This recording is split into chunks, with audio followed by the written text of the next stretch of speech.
Mayor Everett Vane straightened his coat, smoothed his silver watch chain, and smiled at the woman standing on the gallows. Not a nervous smile, not an uncomfortable one, a satisfied one, like a man watching the last piece of a problem disappear.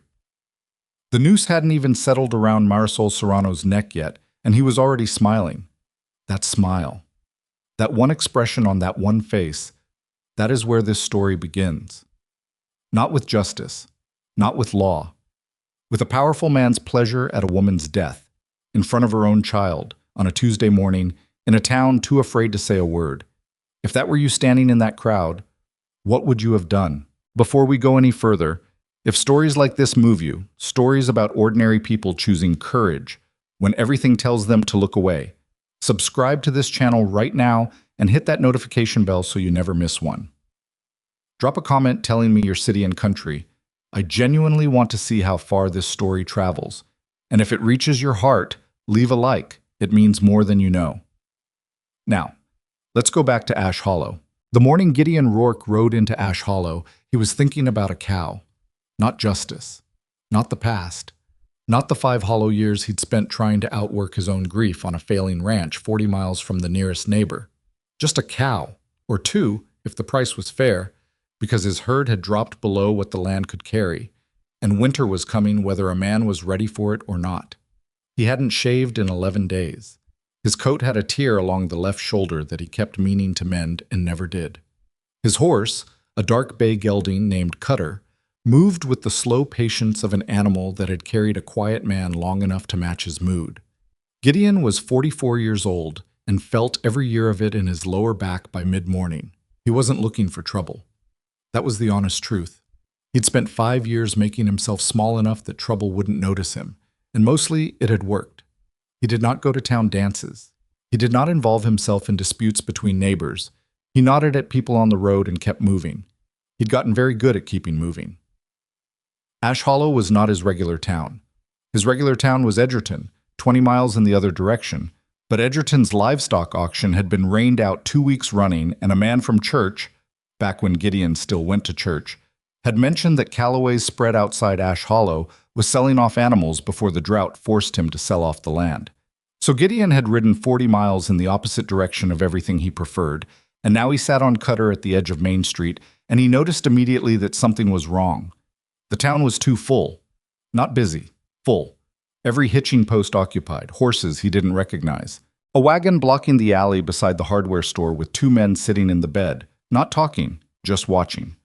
Women standing in doorways rather than inside their shops. Children perched on fence rails like birds before a storm. All of them looking one direction. Gideon followed their eyes. The gallows had been built recently. The lumber still pale, the joints still sharp. It stood at the far end of Main Street where the road widened into a kind of rough square, and on its platform a woman stood with her hands bound behind her.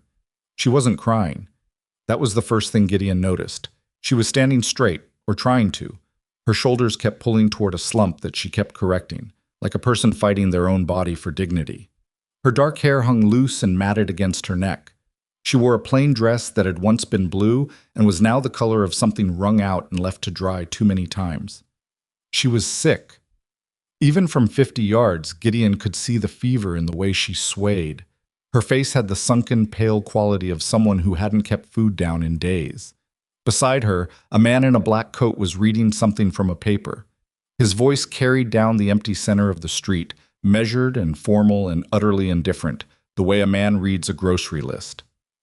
Found guilty by a jury of her peers on the charge of murder in the 1st degree, the sentence of death to be carried out this morning, the 14th day of October. Gideon stopped listening. He'd heard that kind of language before. He'd stood beside it before, on the other side of it, the side with the badge. He knew what came after it. He pulled Cutter to the rail in front of the farrier's shop, tied off, and told himself he was going to find someone who could point him toward Callaway's spread and nothing else. He stepped down from the saddle. That's when he heard the sound. Not screaming, not crying. Something smaller, which somehow made it worse. A child's voice, thin and fraying at the edges, saying the same word over and over in the crowd. Please. He didn't turn. He told himself not to turn. He stood with his hand still on Cutter's reins and looked at the ground between his boots, at the dry, cracked dirt of Ash Hollow, and he thought about the cow he'd come to buy. Please. He turned.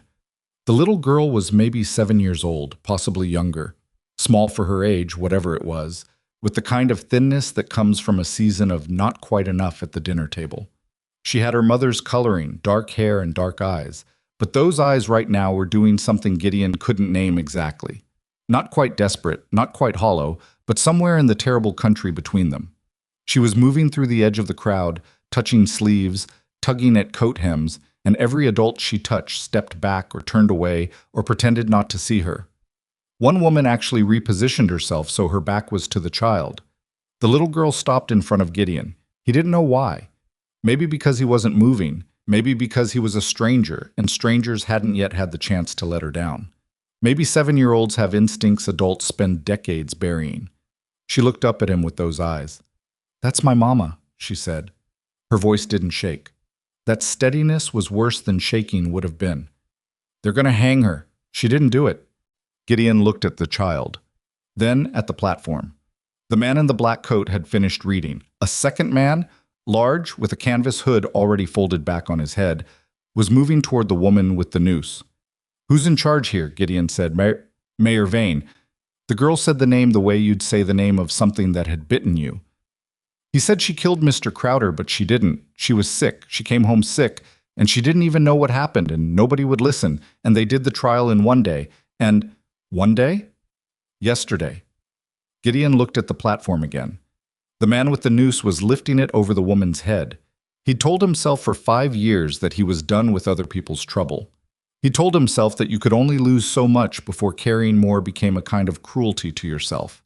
He told himself a lot of things in 5 years, alone on that ranch, and he'd believed most of them. He reached into his coat pocket. The badge was still there. Old territorial issue, tarnished to the color of a cloudy day, with a bent pin on the back that he'd never gotten around to fixing.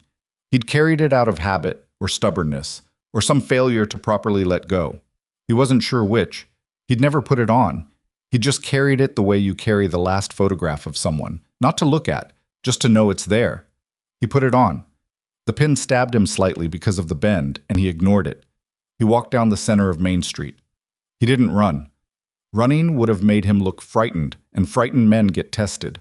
He walked with the particular kind of steadiness that comes not from confidence but from having already made a decision and just carrying it out, step by step, because the decision is made and speed won't change it. The crowd parted. Not quickly. People don't want to be involved in something that might go wrong. But they parted, and he kept walking, and the gallows got closer. He heard someone say something about him. He heard his own boot heels on the packed dirt. He heard Marisol Serrano make a small sound as the noose settled, a sound that was not quite a sob and not quite a gasp, but something human and involuntary that a person makes when they understand something terrible is actually happening to them. He reached the base of the gallows steps. "Stop." His voice came out flat, not loud. He didn't need loud when the whole street had gone silent, just flat and sure, and carrying the unmistakable sound of a man who intends to be obeyed. The executioner froze. A man on horseback near the platform turned sharply. He was dressed better than everyone else. Tailored coat, silver watch chain, boots that had seen a shine recently. He had the kind of face that had once been handsome and had curdled into something that still resembled handsome from a distance, but wasn't, up close.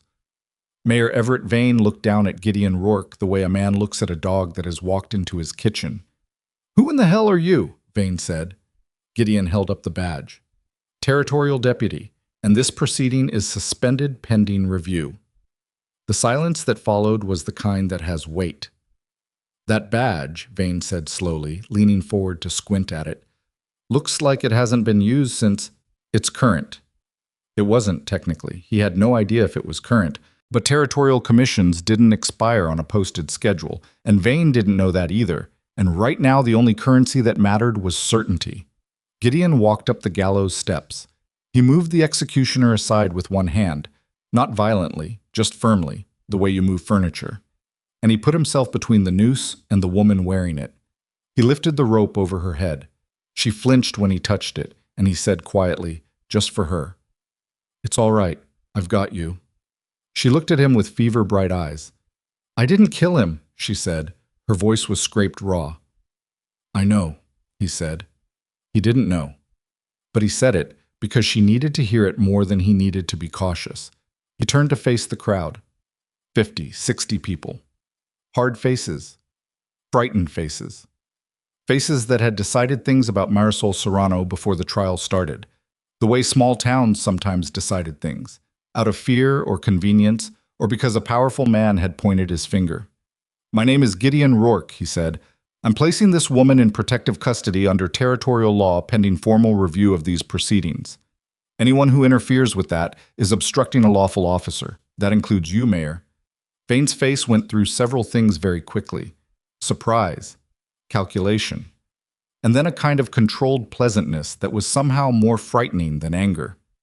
"Mr. Rourke," he said, his voice dropping into something almost friendly. "This woman was tried and convicted by the laws of this county. You are one man with a badge I've never seen before, and this crowd expects justice to be served." "This crowd," Gideon said, "expected to watch a woman die this morning. They can be disappointed."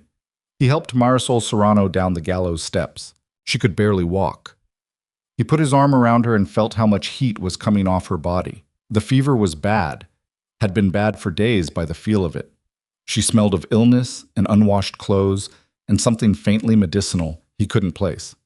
Lena was at the base of the steps. She didn't say anything. She just took her mother's hand, the one that wasn't leaning on Gideon, and held it the way children hold things they're afraid of losing. The crowd didn't stop them. A few men near Vane shifted and exchanged looks, but nobody moved. Vane watched from horseback with that pleasant, controlled expression and said nothing, and let them walk. Gideon understood even then that the lack of opposition wasn't concession. It was patience. Vane was the kind of man who didn't stop problems in public. He solved them privately, later, in ways that couldn't be easily traced. Gideon got Marisol and Lena to cut her.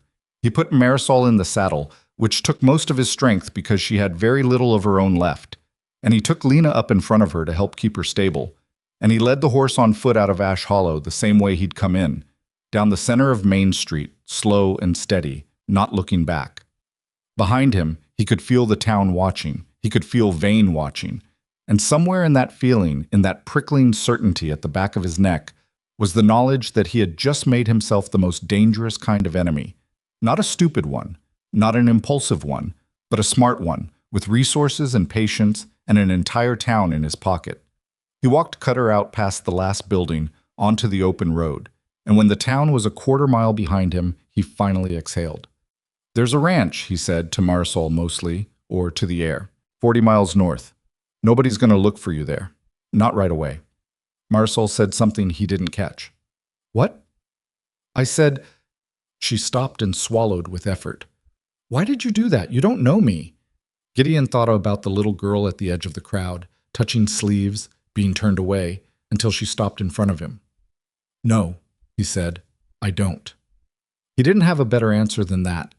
He wasn't sure he needed one. They walked north through the dry yellow morning, and behind them, in Ash Hollow, Mayor Vane sat on his horse at the end of Main Street and watched until they were gone. And then he turned to the man beside him, the one with the heavy jaw and the patient eyes, and he said something short and quiet. The man with the patient eyes nodded and began making arrangements.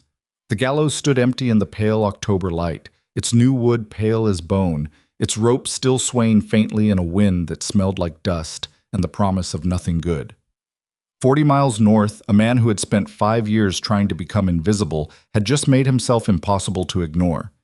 In the saddle ahead of him, a feverish woman was trying to remember something important, and between them, holding her mother's hand, a 7-year-old girl was doing the only thing she had left. She was trusting a stranger.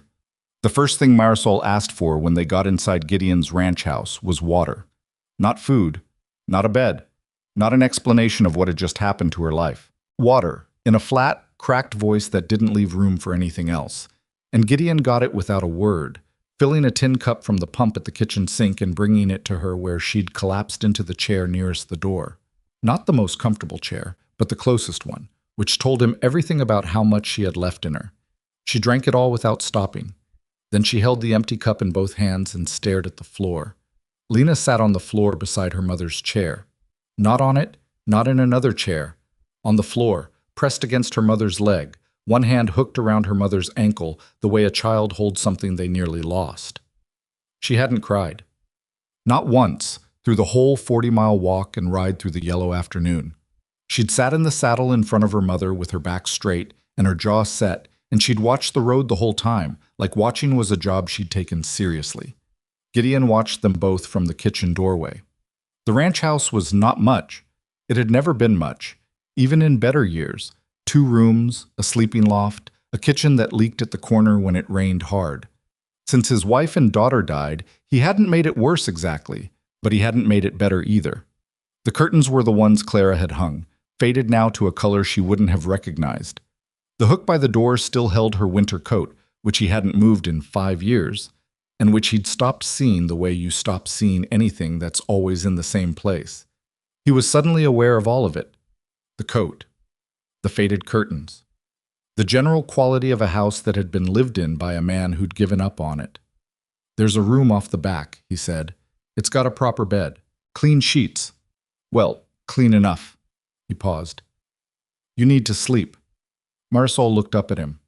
In the interior light of the house, her face was worse than it had looked outside. The fever had put dark rings under her eyes and a yellowish cast to the skin along her jaw. Her lips were cracked, but her eyes, beneath all of it, were sharp. Whatever illness had taken hold of her body hadn't reached whatever she kept behind those eyes. "I need to tell you something first," she said. "It can wait until— It cannot wait." She said it quietly, without heat, but with a certainty that stopped him. "Sit down, Mr. Rourke, please." He sat. He pulled the other kitchen chair around and sat across from her, close enough to hear her without her having to raise her voice, because raising her voice was clearly costing her. She looked at her daughter. "Lena, sweetheart, can you go look out the front window and tell me if you see anybody on the road?" Lena looked at her mother, then at Gideon, measuring something. Then she unhooked herself from her mother's ankle and went to the front window without a word. She was 7 years old, and she already knew when adults needed to say things that children shouldn't hear, and she performed the fiction of watching the road with the kind of quiet dignity that made Gideon's chest do something uncomfortable. Marisol waited until the girl was across the room. Then she folded her hands in her lap and looked at Gideon and said, "The tea." He said nothing. "About a week ago, Mayor Vane came to my shop. He'd been there before, never to buy anything, always with some reason or other. Checking on the health of the town, he said. Civic duty." She said those last 2 words like they tasted wrong. "He brought me a tea, herbal, in a little cloth bundle. He said his wife made it for the women of the town, that it was good for headaches and fatigue. He was very kind about it." She stopped, swallowed. "I thought nothing of it. He was the mayor. He was being neighborly." Gideon said, "When did you start feeling sick?" "The next morning.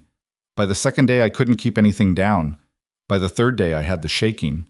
She held out one hand, palm down, and even now, even with effort, there was a faint tremor in it. "He kept coming back. Every morning for 4 days, different tea each time," he said, "to help with the symptoms. And I kept getting worse." Gideon looked at that trembling hand. "You think he was poisoning you?" he said. She lowered her hand. "I know he was poisoning me. I just don't know with what, or why, or—" She stopped and pressed her lips together. "I have gaps in my memory. Days of it. The day Crowder died. I know I went to his house. I remember walking there. I remember being inside. But everything after that it's like trying to see something through river water. I know something is there. I can't make out the shape." Gideon was quiet for a moment. Outside, Lena was still watching the road, or pretending to. "Why would Vane poison you?" he said. Marisol's jaw tightened. Crowder had something on Vane, or Vane had something on Crowder. Those 2 were connected in ways that were never meant to come to light. I knew that much because Crowder told me things sometimes, when he wanted to feel important. He owed Vane money. A great deal of money from some arrangement that went wrong. She paused. "I think Crowder was going to expose him, or threaten to. And I think Vane needed someone to take the blame when Crowder ended up dead. Someone without money or connections or family who could fight back." She said it without self-pity, just plainly, which was its own kind of awful. A Mexican seamstress with no husband and a 7-year-old daughter is a very convenient person to blame for something. Gideon sat with that. He'd been a deputy for 16 years before his family died. He knew how justice worked in small towns, which was to say, he knew how it could be made to work, if the right man controlled enough of the pieces. A rush trial. A sick defendant who could barely stand, let alone speak clearly in her own defense. A jury of men who borrowed money from the bank the mayor controlled or sold cattle to the buyers the mayor approved. It wasn't complicated. It was just ugly. "Lena," he said, keeping his voice even, "what did you see that day? The day Crowder died?" The girl turned from the window. She'd been listening, of course. She was 7, not deaf. "I followed her," Lena said. She walked back toward them, slowly, looking at the floor. "Mama told me to stay at the shop, but I was scared because she'd been so sick and I followed her to Mr. Crowder's house. I didn't go inside. I stayed by the window at the side." "What did you hear?" Lena sat back down on the floor beside her mother's chair again. She was quiet for a moment, and Gideon understood this was not reluctance. It was the careful effort of a child trying to report accurately. "Mama was asking for help," she said. She sounded confused. She kept saying she didn't feel right, that something was wrong. And then there was another voice. A man. Not Mr. Crowder's voice. I knew Mr. Crowder's voice. It was loud. This was different, quieter, like a man who doesn't need to raise his voice because nobody argues with him. Gideon felt something settle cold and certain in his stomach. "Did you see him?" "Not his face. I saw his belt through the window. It had a silver buckle. Big one. Shaped like—" She thought about it. "A leaf, maybe, or a bird. Something with edges." Gideon had seen a belt like that today. On a man on horseback at the end of a gallows platform, watching a woman he'd spent a week poisoning, with a satisfied smile. He stood up. "You need to sleep," he said to Marisol. "Both of you. I'll take the loft. The back room is yours." Marisol started to say something. He held up a hand. "I'm not dismissing what you told me. I'm going to need to think, and you're going to need to be coherent when things start moving. And right now you're running a fever that could boil water. Sleep is not a comfort. It's a necessity. All right?" She looked at him for a long moment. "Why are you doing this?" she said. It was the same question she'd asked on the road, but asked differently now. Not with suspicion, more with a kind of bewildered honesty, like a person trying to understand the rules of a world that had mostly shown them very different rules. Gideon thought about the question. He thought about the honest answer, which was complicated and involved a small girl with steady eyes grabbing his coat at the edge of a crowd. And before that, 5 years of silence on a ranch that was slowly falling apart around a man who'd stopped caring if it did. "I'm an officer of the territorial court," he said, which was technically true, or at least not entirely false. "Go to sleep, Mrs. Serrano." He went outside. The evening was coming in from the east, purple and cold, and the land around the ranch was flat enough that he could see a long way in every direction. No riders, no dust clouds, nothing on any road. He stood on the porch and rolled himself a cigarette he'd been meaning to roll since morning, and finally lit it and stood there smoking and thinking. He thought about what Marisol had told him. Then he thought about what he knew of Everett Vane, which wasn't much. The man's name had come up twice in his years as a deputy, never in anything that could be proven, always in conversations that ended with somebody saying that was just how it was in that county, which was the kind of thing people said about a man who'd made himself too entrenched to touch through ordinary means. He thought about a financial arrangement gone wrong. Enough money to kill a man over. Enough influence to hang an innocent woman by tomorrow morning, if not for a stranger with a tarnished badge, and poor judgment about minding his own business. He thought about what Vane was going to do now. The answer wasn't complicated. Vane was going to fix his mistake. He'd let Gideon walk out of town because making a scene in public was messy, and Vane was not a messy man. But he was not going to let a territorial deputy and 2 living witnesses disappear into the countryside with evidence of what he'd done. Gideon smoked his cigarette down to the end and crushed it under his boot heel. He needed to go back into Ash Hollow. Not tomorrow. Tonight, while Vane was still assuming he'd gone to ground. He went to the barn, saddled Cutter quietly, and left a note on the kitchen table in case they woke before he returned. The note said, "Stay inside. Door is barred. I'll be back before morning. R." He rode out into the dark.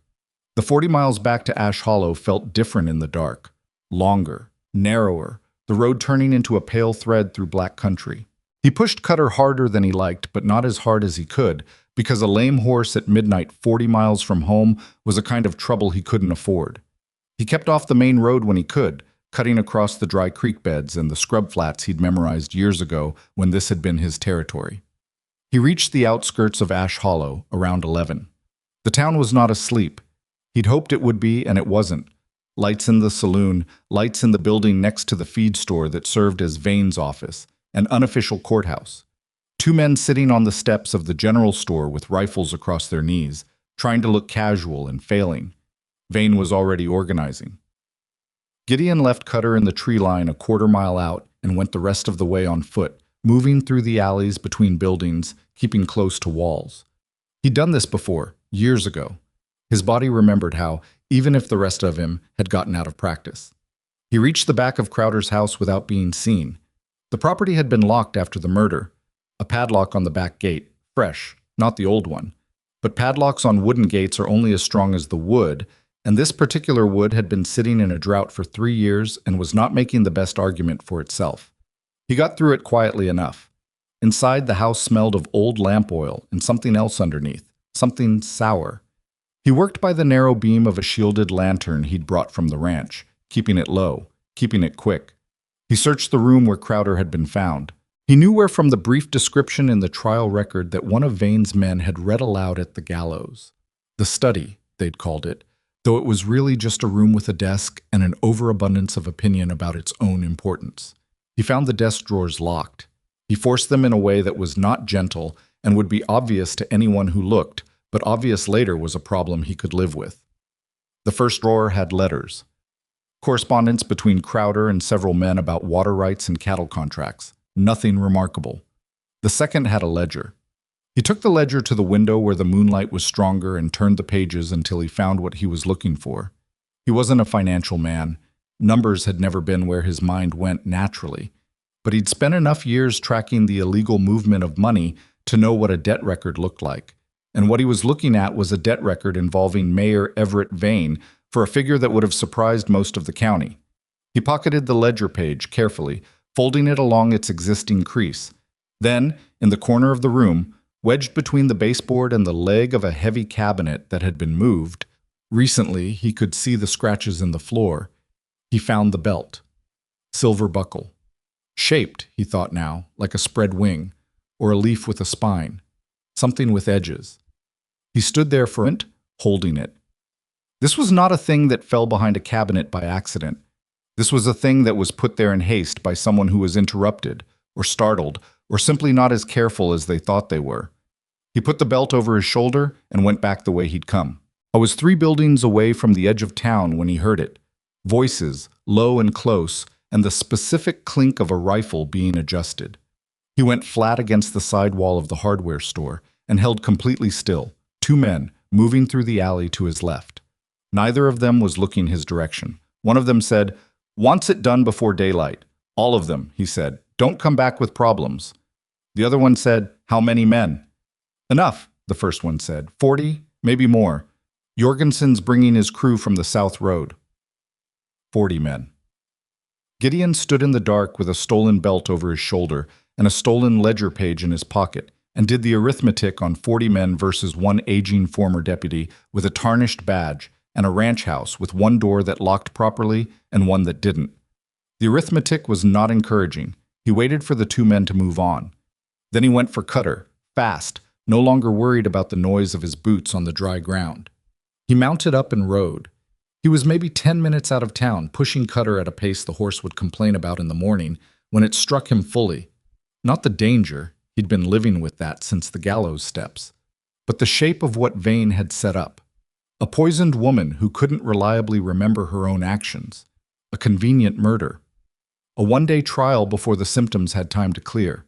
A hanging at first light before anyone from outside the county could interfere. And then, quietly, afterward, the cleanup. A rancher's property burned, no survivors. A story told in the county newspaper about a dangerous fugitive who'd resisted lawful authority. All of it planned. Not improvised, not reactive, planned, weeks in advance, by a man who'd moved every piece into position before the poison had even taken hold. Marisol hadn't stumbled into this. She'd been selected for it. Gideon leaned into Cutter's neck and rode harder through the dark, and behind him, in Ash Hollow, lamplight burned in Vane's office window, and horses were being saddled in the dark outside the saloon, one by one by one, and the night that had started cold was getting colder. He got back to the ranch with 2 hours before dawn. The house was dark and quiet. He checked. Marisol and Lena were asleep in the back room, Lena curled against her mother's side, both of them breathing the deep, helpless breathing of people who finally stopped fighting against their own exhaustion. He sat at the kitchen table with the belt and the ledger page in front of him. Then he lit the lamp and looked at them for a long time and thought about 40 men and 2 hours and 40 miles, and the fact that there was exactly one road out of this county that didn't go back through Ash Hollow. He thought about the mountain pass to the north. He'd used it once, years ago, in winter. It was brutal country, steep, exposed, cold enough in October to be genuinely dangerous, especially with a woman still fighting a fever. He thought about Harlan Pike. Harlan was a mountain man, a trapper, older than geology, and deeply unpleasant in ways that were mostly harmless. He'd held a territorial deputy commission for 30-odd years and had never, as far as Gideon knew, actually used it for anything other than settling disputes between elk hunters. But the commission was real, and Harlan knew the mountain passes better than anyone alive. And Harlan's cabin was on the north side of the range. 2 hard days from here, one if you pushed and were willing to pay for it with exhaustion. Gideon put his hand flat on the ledger page. He'd spent 5 years being nobody. He'd gotten good at it. He'd built an entire existence around the principle of not mattering to anything outside his own fence line. And it had worked, more or less, in the way that surviving isn't the same as living, but at least it's quiet. He looked at the belt with its silver buckle. He looked at the closed door of the back bedroom. He heard, faintly, through the wall, Lena shift in her sleep and say something that wasn't words, just a small sound, the kind children make when they're dreaming something that hasn't turned bad yet. He stood up. He began making a list of what they'd need. Water, food for 2 days, the warmest blankets he had, the rifle from above the door and the ammunition in the kitchen drawer, which he counted twice because being wrong about ammunition was the kind of mistake you only made once.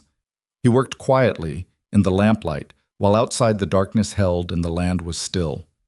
He did not let himself think about what this ranch had meant to him. The specific kind of grief that lived in a place, in this wall, in this floor, in that coat on that hook, was the kind that could stop a man cold if he let it in at the wrong moment. And this was absolutely the wrong moment.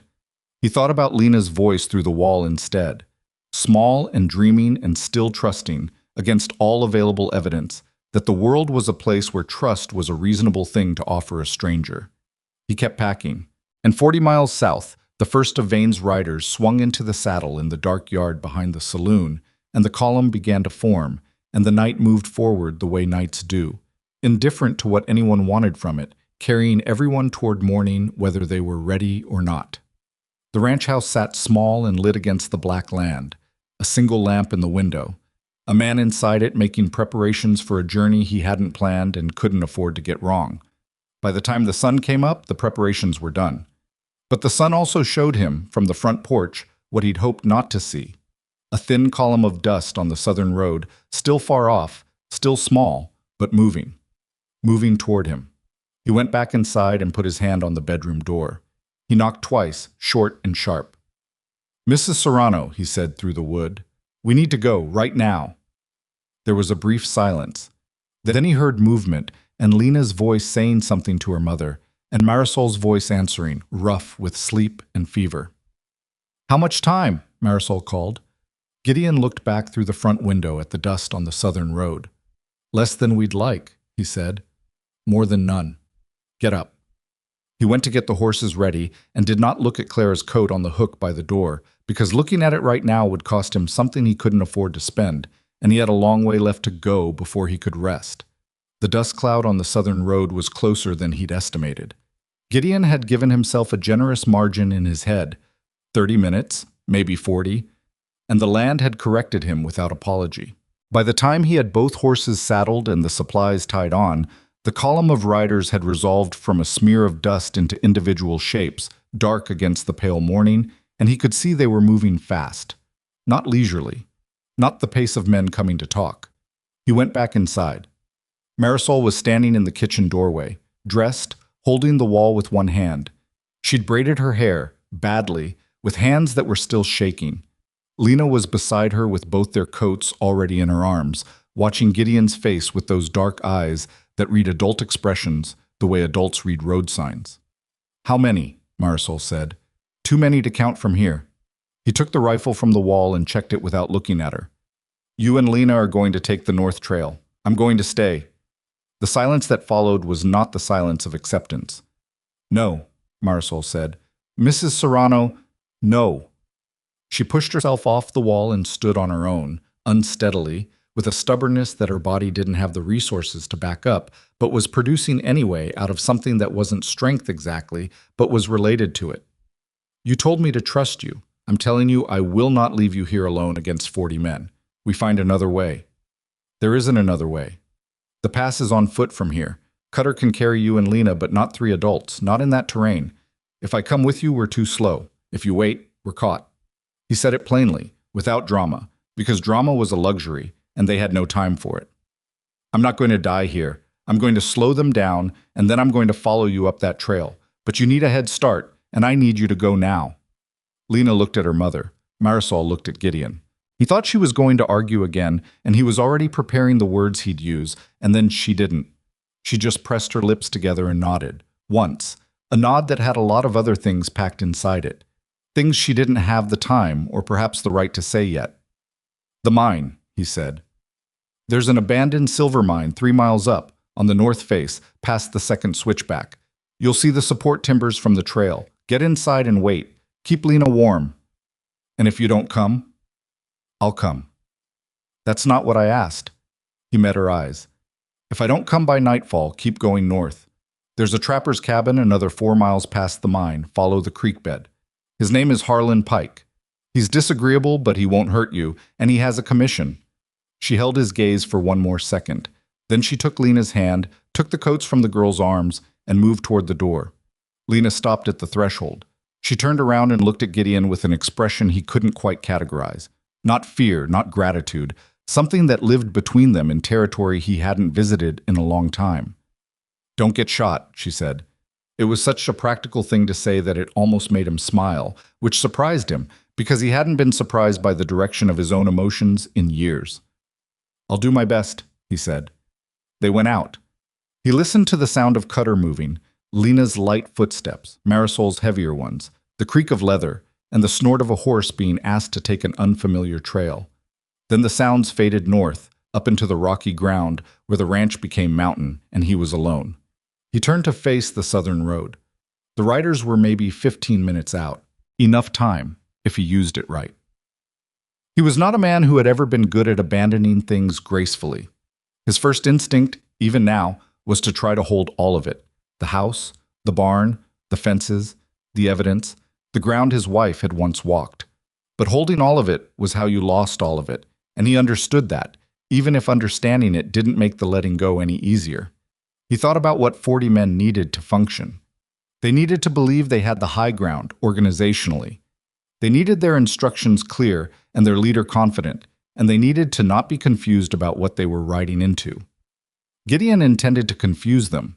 He spent the first 10 minutes moving things. The water trough, repositioned across the yard entrance. The heavy wagon he used for hauling feed rolled sideways against the barn door. 3 lengths of coiled rope stretched at ankle height across the main approach between the fence posts, not enough to stop horses, but enough to make riders slow and look down and think about what else might be waiting. He pulled boards off the back of the chicken coop, which had been empty for 2 years, and stacked them against the south-facing wall of the barn at an angle. Not enough to be cover, but enough to suggest it. He was not trying to win. He was trying to buy 20 minutes. Then he climbed to the roof of the barn, a thing his knees registered their objection to, and lay flat with the rifle and watched the road. 43 riders. He counted them as they came through the gate. The man at the head was not vain. Vain was not a man who led things personally when he could send other people to do it. But the man at the head was large and deliberate and held himself like someone who expected rooms to rearrange themselves around him. Gideon had never seen him before. The column stopped when it reached the repositioned water trough. The man at the head looked at the trough. then at the ropes across the approach, then at the boards against the barn wall. His head moved slowly across the yard in the way of a man counting exits and cover. Gideon waited. He didn't want to shoot anyone. He wanted to be clear about that, at least to himself. There were men down there who probably had families and almost certainly believed they were doing something legitimate, because Vane would have told them a version of events that made sense, that made Gideon the dangerous one, the obstructionist, the man who'd stolen a murderer from lawful justice. You could hate what men did without losing track of the fact that they were men, but he would shoot if he had to. The man at the head of the column raised his voice. "Rourke, we know you're here. Nobody wants this to go badly. The mayor just wants the woman and the girl returned to lawful custody. You hand them over, you ride out, and this is finished." Gideon said nothing. A full minute passed. The horses shifted. One man in the column said something to another, quiet, and the large man at the front turned in his saddle and silenced him with a look. Then the large man sighed in a way that carried clearly across the yard. "All right," he said. He gestured, and the column split, half going left, half going right, moving to surround the property. Gideon fired into the dirt 10 feet in front of the lead horse. The horse reared. 3 others in the column spooked sideways. The column split motion became scramble motion, which was what he'd wanted. Organized men are dangerous. Disorganized men buy time. He was already moving before the echo of the shot finished. Off the barn roof, which was harder to get down from than up to, and he landed badly, his left ankle turning on the loose dirt, and he bit the inside of his cheek and kept moving. Inside the barn through the side door. Out the back of the barn through the gap he'd left in the boards. Along the back fence line to the corner post, then flat on the ground with the rifle, looking back. The yard was now full of noise. Men shouting, horses complaining, the large man's voice rising above it all, trying to reassert order. Gideon didn't fire again. He'd already said what he needed to say with the first shot, which was, "I am not where you expect me to be, and I am going to keep not being where you expect." He watched 2 men ease around the left side of the house, moving carefully, watching the barn roof where the shot had come from. He watched a 3rd man try to get through the rope stretched across the approach, and succeed in getting his horse tangled and himself nearly unseated, which bought another 45 seconds of chaos. He moved again. Back fence, north corner, gap in the wire he'd put there years ago for no reason he could now remember. One of those things you do on a ranch, and then forget about until the moment you need it exactly. He got through the gap and crouched on the north side of the fence, 20 yards from the house, and looked back. The barn was burning. He hadn't expected that so fast. One of them had gotten a torch in there while he was moving, faster than he'd calculated, which meant there were more of them operating independently than the column formation had suggested. His chest did something complicated when the fire took the east wall, because that barn had been built by a man he'd hired in the 2nd year of his marriage, a Norwegian with enormous hands and a habit of singing to himself while he worked, and Clara had brought them both lemonade in the afternoon, and the Norwegian had said it was the best lemonade he'd ever had, which might have been true, or might have been politeness, but had made her happy either way. He made himself stop thinking about the Norwegian and the lemonade. Then the house caught. Not from fire. From a torch thrown through the front window, and the interior went orange and loud, and the curtains Clara had hung went in about 4 seconds. And something in him that had been very quietly and carefully held together for 5 years made a sound that didn't come out of his mouth. He had 20 minutes. He'd gotten 20 minutes. Marisol and Lena were up the trail and moving, and 20 minutes was what he'd needed, and the ranch was just a ranch. And a ranch was just wood and stone and accumulated time, and you could build wood and stone again if you had enough time left to do it. He turned north and ran. His ankle was unhappy about running. He addressed its unhappiness by continuing to run. The trail north went up fast. This was not gentle country, not the kind that eased you gradually into the elevation, but the kind that simply tilted sharply and expected you to deal with it. He went up through scrub oak and loose shale, using his hands on the steeper sections, not looking back at the orange glow that was painting the sky behind him. Below, he heard voices. Someone had found the gap in the fence. They were following. He went faster. His lungs, which had spent the last 5 years receiving very little demand from a man who spent most of his time sitting on a horse or at a kitchen table, registered their surprise at the sudden requirements being placed on them. He ignored them also. The first switchback was a natural ledge of rock that turned the trail sharply to the east before reversing north again. He reached it and stopped for 30 seconds, breathing, listening. Below him, movement. He couldn't see them, but he could hear the specific sound of boots on shale, more than one pair. He kept climbing. The second switchback appeared as a pale scar on the dark rock face above him, and beyond it, yes, there against the mountain, the weathered gray of timber supports, the black mouth of the mine entrance. He reached it at a run and went in without slowing, which was a mistake because inside the mine was completely dark, and he was completely not ready for that, and he hit the left wall with his shoulder and stood there for a second, doing nothing useful, while his eyes caught up. Gideon, Marisol's voice, from somewhere to his right and deeper in. He moved toward it. She was 10 feet inside, sitting against the tunnel wall with Lena against her side, both of them wrapped in the blanket he'd tied to Cutter's saddle. Cutter himself was standing another 10 feet back, ears up, sensing the open air from the entrance without the ability to see it. "You're bleeding," Marisol said. He looked at his arm. At some point on the mountain, the second switchback maybe, or the gap in the fence, something had opened a cut along his right forearm, not deep but expressive. His sleeve was wet with it. "It's fine," he said. "You're limping also." "That's also fine." "You look terrible." "Thank you." "How's the fever?" She put her hand to her own forehead, a gesture so automatic he guessed she'd been doing it all day and had stopped noticing. "Better, maybe. I don't know, the cold helps." He crouched at the mine entrance and looked down the mountain. 3 figures on the trail below, moving up, moving carefully, which meant they'd figured out he was above them and were not interested in being shot off a cliff face. "How many came up?" Marisol said from behind him. "At least 3 that I can see. Maybe more." He moved back from the entrance. "This mine, do you know how deep it runs?" She shook her head. He looked at Lena. The girl thought about it with that particular serious expression she carried around like a piece of equipment. "Papa used to say the old mines here went all the way through," she said, "that you could walk in one side of the mountain and out the other." "Your papa worked mines?" "He talked about them. He said the silver ones up here had ventilation shafts. For the air." She paused. "He said they were steep. He said some of them came out above the tree line." Gideon looked at the tunnel going back into the dark. He looked at Marisol. "Can you walk?" he said. She met his eyes. "I walked up a mountain while running a fever." "That's not the same as—" "I can walk," she said. I went to Cutter and took the lantern from the saddlebag. He'd packed it in the dark at 5 in the morning with the kind of automatic thoroughness of a man who'd spent 16 years never knowing what he'd need, and lit it off the match he found in his coat pocket, second try, because the first match broke.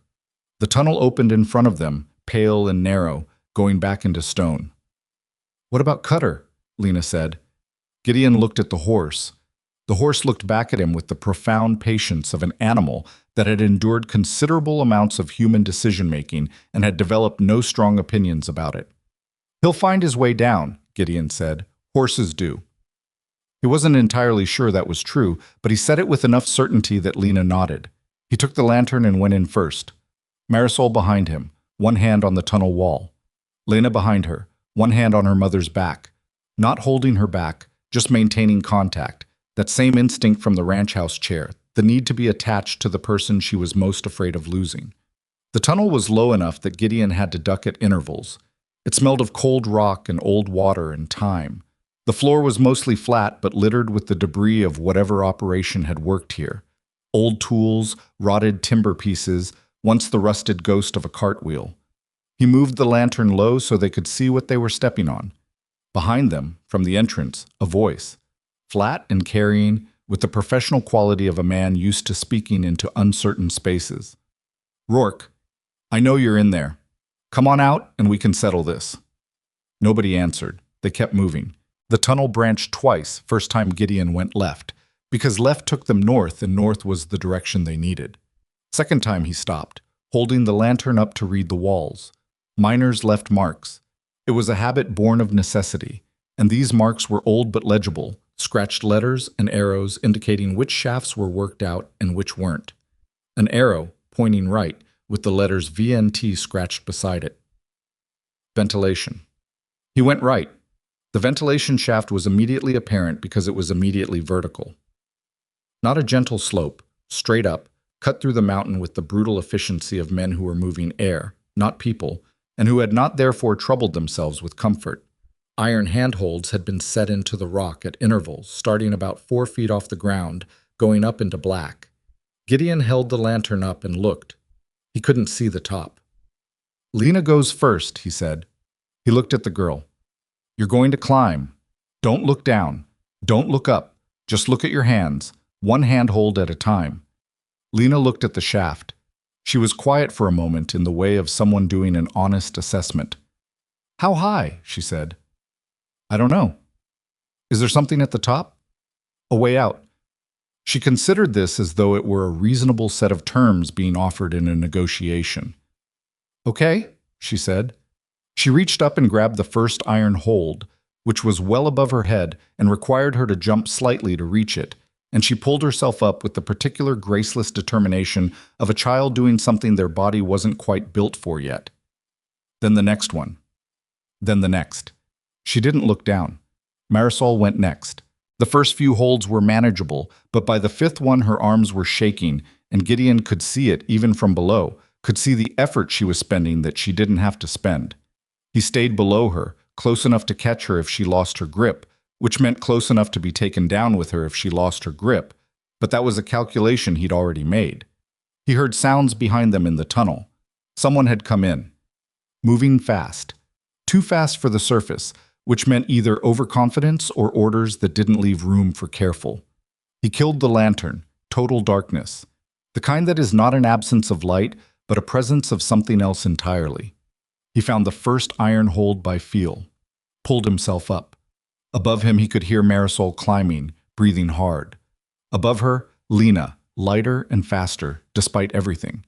He climbed by touch and muscle memory and the sheer unwillingness to consider the alternative.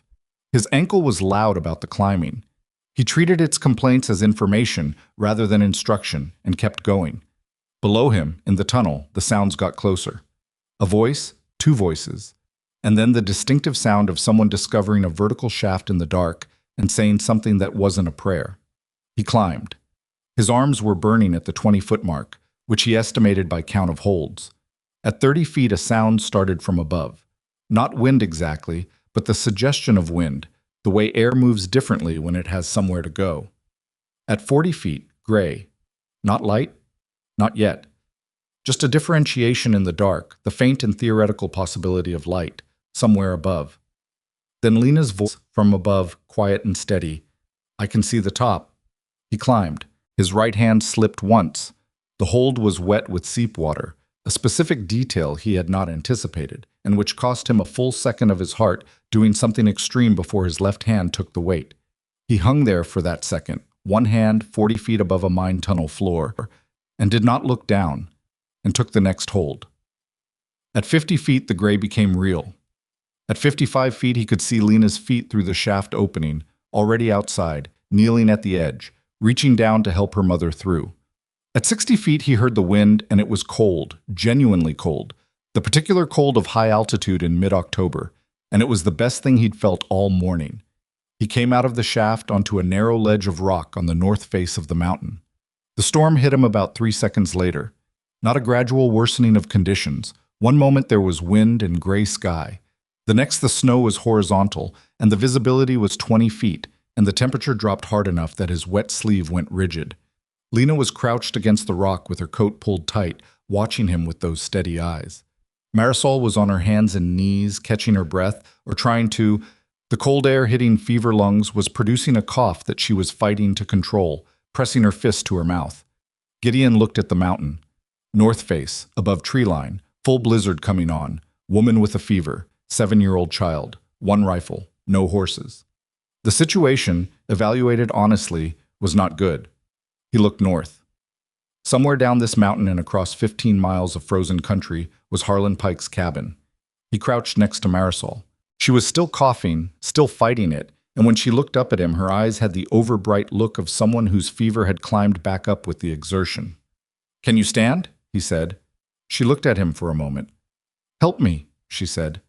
He pulled her up. She got her feet under her and swayed and caught herself against him, and he kept his hand on her arm. "Put your hand in my coat pocket," he said. It's warmer than holding your arm out. Lena, take your mother's other hand and don't let go for any reason. Lena moved to her mother's side and took her hand with both of hers. They started north. The snow was already an inch on the rock and coming down faster. The ledge they were on narrowed to something he didn't like, and then widened again and then descended steeply into a gully that gave them some shelter from the wind. And he was grateful for the gully, deeply and specifically grateful, the way you are grateful for small improvements when large improvements are not available. Marisol walked.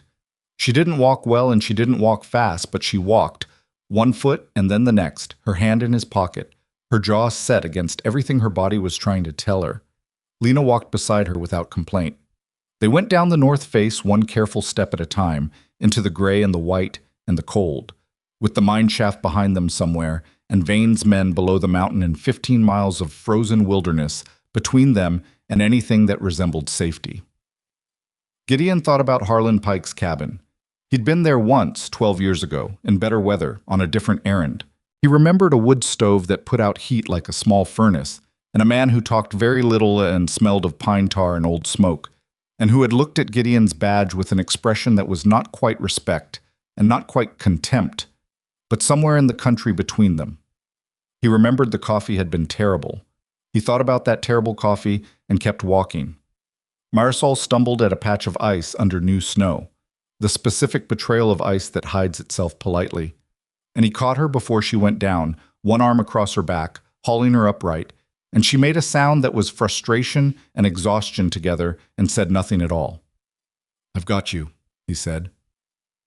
It was the same thing he'd said on the gallows steps, lifting the noose from her neck, and she remembered it because she looked at him the same way she'd looked at him then, with those fever-bright eyes, measuring something that wasn't on any map he knew. "I know," she said. They kept going. Behind them, somewhere in the snow and the rock, maybe still in the mine shaft or maybe at the exit already, Vane's men were making their own calculations about how far they were willing to follow a woman and a child and a one-time deputy into a mountain blizzard. Gideon didn't look back. There was no point in looking back. He kept his arm around Marisol, his eyes on the ground 5 feet ahead, counting his steps against the wind and the cold and the fever and the 15 miles, and he thought about nothing useful at all except the next step and the one after that. And the fact that somewhere north of here, through the snow and the dark country, a disagreeable old man had a stove burning and terrible coffee, and a territorial commission that hadn't been used in 30 years. I was about to give it something to do. Marisol went down about 2 miles north of the mine. Not a stumble this time. Not the recoverable kind where a hand on the arm was enough. Her knees simply stopped negotiating with the rest of her, and she went sideways into the snow, and Gideon caught most of her weight, but not all of it, and they both went down together in a graceless heap on the frozen slope, and for a moment neither of them moved. Lena was there immediately, not crying, not panicking, crouching beside her mother in the snow with both hands on Marisol's face, saying her name in a voice that was quiet and deliberate in the way of a child who has decided that fear is not useful right now. "Mama, Mama, look at me." Marisol's eyes were open. That was something. But they had the glassy inward quality of a person whose body has made a unilateral decision about priorities and has moved warmth and consciousness down the list. Gideon got to his knees. The snow was still coming sideways, the wind finding every gap in his coat with the patient thoroughness of something that had all the time in the world. His hands were cold enough that he could feel them, but not trust them, which was a specific and unpleasant stage of cold that he'd experienced before and had not missed. He got his arm under Marisol's shoulders and lifted. She was not a small woman, not heavy, but solid, with the kind of build that came from years of physical work, from bending over a sewing table and hauling bolts of fabric and doing everything yourself because there was no one else to do it. Under other circumstances, he might have found a way to respect that without it also being a problem. Right now, it was a problem. He got her to her feet. She didn't help much, but she didn't fight him either. And when he got her upright, she put one foot forward with the automatic muscle memory of a person who has been told by their body to stop and by something else to keep going. "Don't put her down again," Lena said. She was walking on her mother's other side, one hand gripping her mother's coat. Her voice had the flat, urgent quality of someone issuing instructions they fully expect to be followed. "I'm not planning to," Gideon said. "Her hands are wrong," Lena said. He looked at Marisol's hands. The fingers were pale in a way that was not the cold pale of discomfort, but the waxy, retreating pale of something more serious. He transferred his rifle to his left hand and took Marisol's right hand in his, pushing it inside his coat against his side, where there was still some warmth that the wind hadn't found yet. "Other one," he said to Lena. The girl took her mother's left hand and pressed it between both of hers and tucked the whole arrangement inside her own coat, which was not a large coat and not a warm one, but she pressed it against herself with the fierce economy of someone who has very little and is giving all of it. They started moving again. Gideon had stopped trying to see more than 10 feet ahead. The blizzard had committed to itself fully now, the kind of snow that doesn't fall so much as occupy. It was in his collar and his eyelashes and the crease of every joint, and the ground beneath it was unreliable, ice under new powder, under older ice, in layers that his boots read badly. He navigated by slope and wind direction, and the faint instinct of a man who had spent enough years in this country to have absorbed some of its logic without consciously learning it. North, down. Follow the cold air toward the creek bed. Harlan's cabin was on the creek. He was sure of that. He was almost sure of that. He tried not to think about what almost sure meant at this particular moment. Marisol said something. He bent toward her. The wind took most of it. "What?" "I remember," she said. Her voice was thin, compressed by the effort of staying upright. "I remember more of it. Being in Crowder's house." "Tell me later." "Later." "No!" She turned her head toward him, and her eyes were clearer than they'd been a few minutes ago, which was either improvement or the particular clarity that came before things got worse, and he didn't know which. "Crowder was arguing with someone when I got there. They didn't hear me come in. Crowder was saying he wanted out of whatever arrangement they had. He said he had papers, documents." She paused to breathe, long and effortful. "The other man said it didn't matter what he had, that it would all be taken care of." "Vain," Gideon said, his voice. "Yes, I didn't know it then. I was confused, the tea. I wasn't thinking clearly, but I remember the voice now, and I remember what happened after." He waited. The snow came. His arm stayed around her. "Crowder saw me," she said. "He called out to me. I think he thought I could help him somehow. I was just the seamstress who'd come to ask for more time on her account. But Vane heard him call my name, and he turned around and saw me standing in the doorway." She stopped. "And then I don't remember anything after that, not until I was at home and Lena was washing my hands and I didn't know why they needed washing." Gideon thought about that. Vane had been in that room. Marisol had seen him. However, the argument with Crowder had ended, and the ledger page in Gideon's pocket told most of that story. Vane had turned around and seen a witness standing in the doorway, and somewhere in the hours that followed, a man was dead and a woman was going to be made to take the weight of it. The poison hadn't been preparation for the murder. The poison had been the solution to a witness problem. He'd already been dosing her, already making her unreliable, already laying the foundation for a woman who couldn't be trusted to testify about her own name. And then she'd walked in at exactly the wrong moment, and Vane had understood immediately that his problem had solved itself. He had his murderer already, pre-poisoned, pre-discredited, pre-assembled. All he'd had to do was arrange the rest. The efficiency of it made Gideon feel something cold that had nothing to do with the weather. "You're a witness," he said. "I know. You're the only witness who can place him in that room." "I know that too," she said. "That's why this has to end correctly." She said it with a conviction that her body was in no position to support, a woman barely standing in a blizzard, but it was there, real and rooted in something that cold and exhaustion and 5 days of poison hadn't managed to reach. "Whatever happens to me, Lena needs to know it ended correctly." Gideon didn't answer that. He looked at Lena, on the other side of her mother, walking in snow that was up to her knees now in the low spots, head down, both hands around her mother's fist. He kept walking. The creek appeared through the white about 40 minutes later. Not visible at first, but audible. The specific sound of water that hasn't frozen yet. Moving under ice that has, a thin, persistent sound beneath the wind. He angled toward it.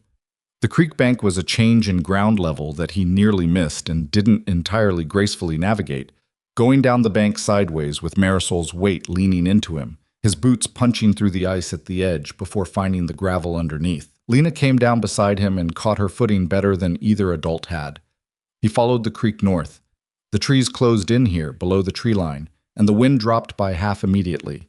Not gone, not comfortable, but survivable, in a way the open slope hadn't been. He could see further. The snow on the ground was softer under the pines, the branches catching what fell from above. He was looking for smoke. Harlan Pike's chimney, in Gideon's memory, was a fieldstone construction on the east end of the cabin that produced a very particular quality of smoke, heavy and resinous, from the green pine the old man preferred. You could smell it before you saw it. He smelled it maybe 20 minutes after they found the creek. He turned toward it without speaking, and Lena noticed the change in his direction immediately and followed without asking why, which was another one of those moments where the girl's quickness caught him somewhere unprepared. The cabin resolved from the white gray of the storm like something deciding to exist.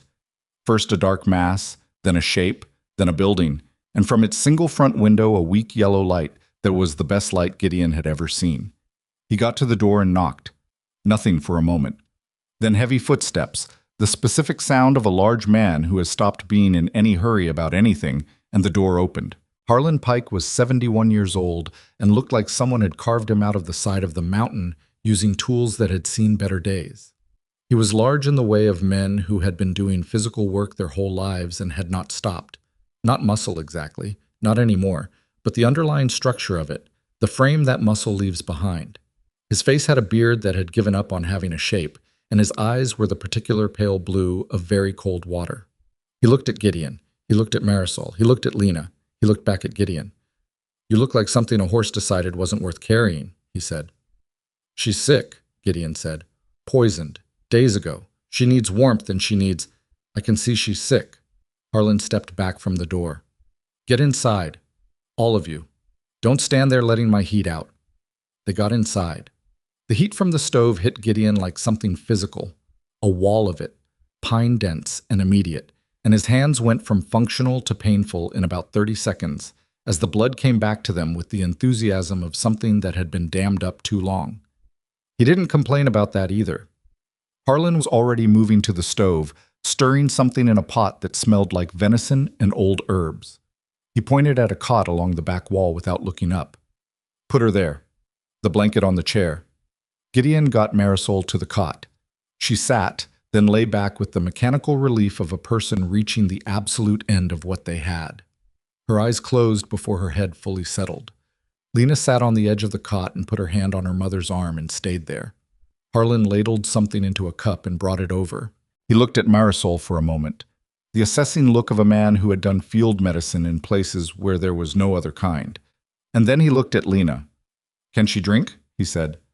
"She can if she knows she needs to," Lena said.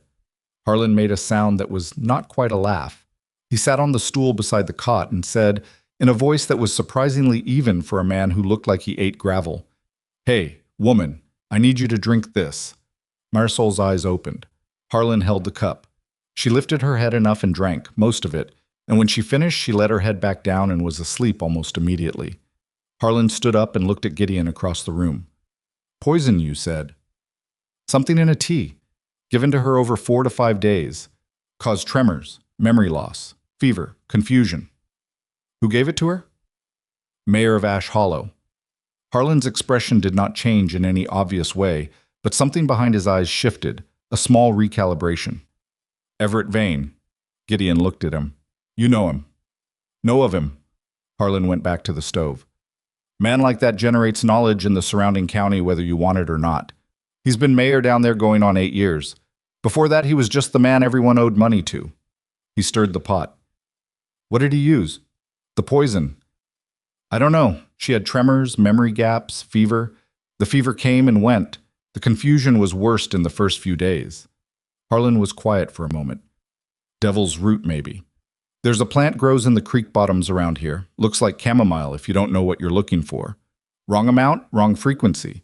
It does what you're describing. Right amount, it just gives you a headache." He kept stirring. Smart choice. If a man wanted someone confused without being obviously sick, she'd seem unreliable, emotional, difficult to believe.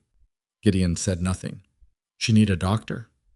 "She needs the truth to come out before Vane buries it," Gideon said, "and I need to get it to someone who can act on it." He reached into his coat and laid the ledger page and the belt on Harlan's table. The The old man looked at them without touching them for a moment. Then he picked up the belt and turned it over and looked at the buckle. The wing-shaped silver, the particular craftsmanship that wasn't common, and set it back down. "You're asking me to take this to Kane," he said. "Marshal August Kane, Territorial Office, North County Seat. You can get there faster than I can. You know this country better, and you don't have a woman with a fever and a 7-year-old. Harlan looked at Lena.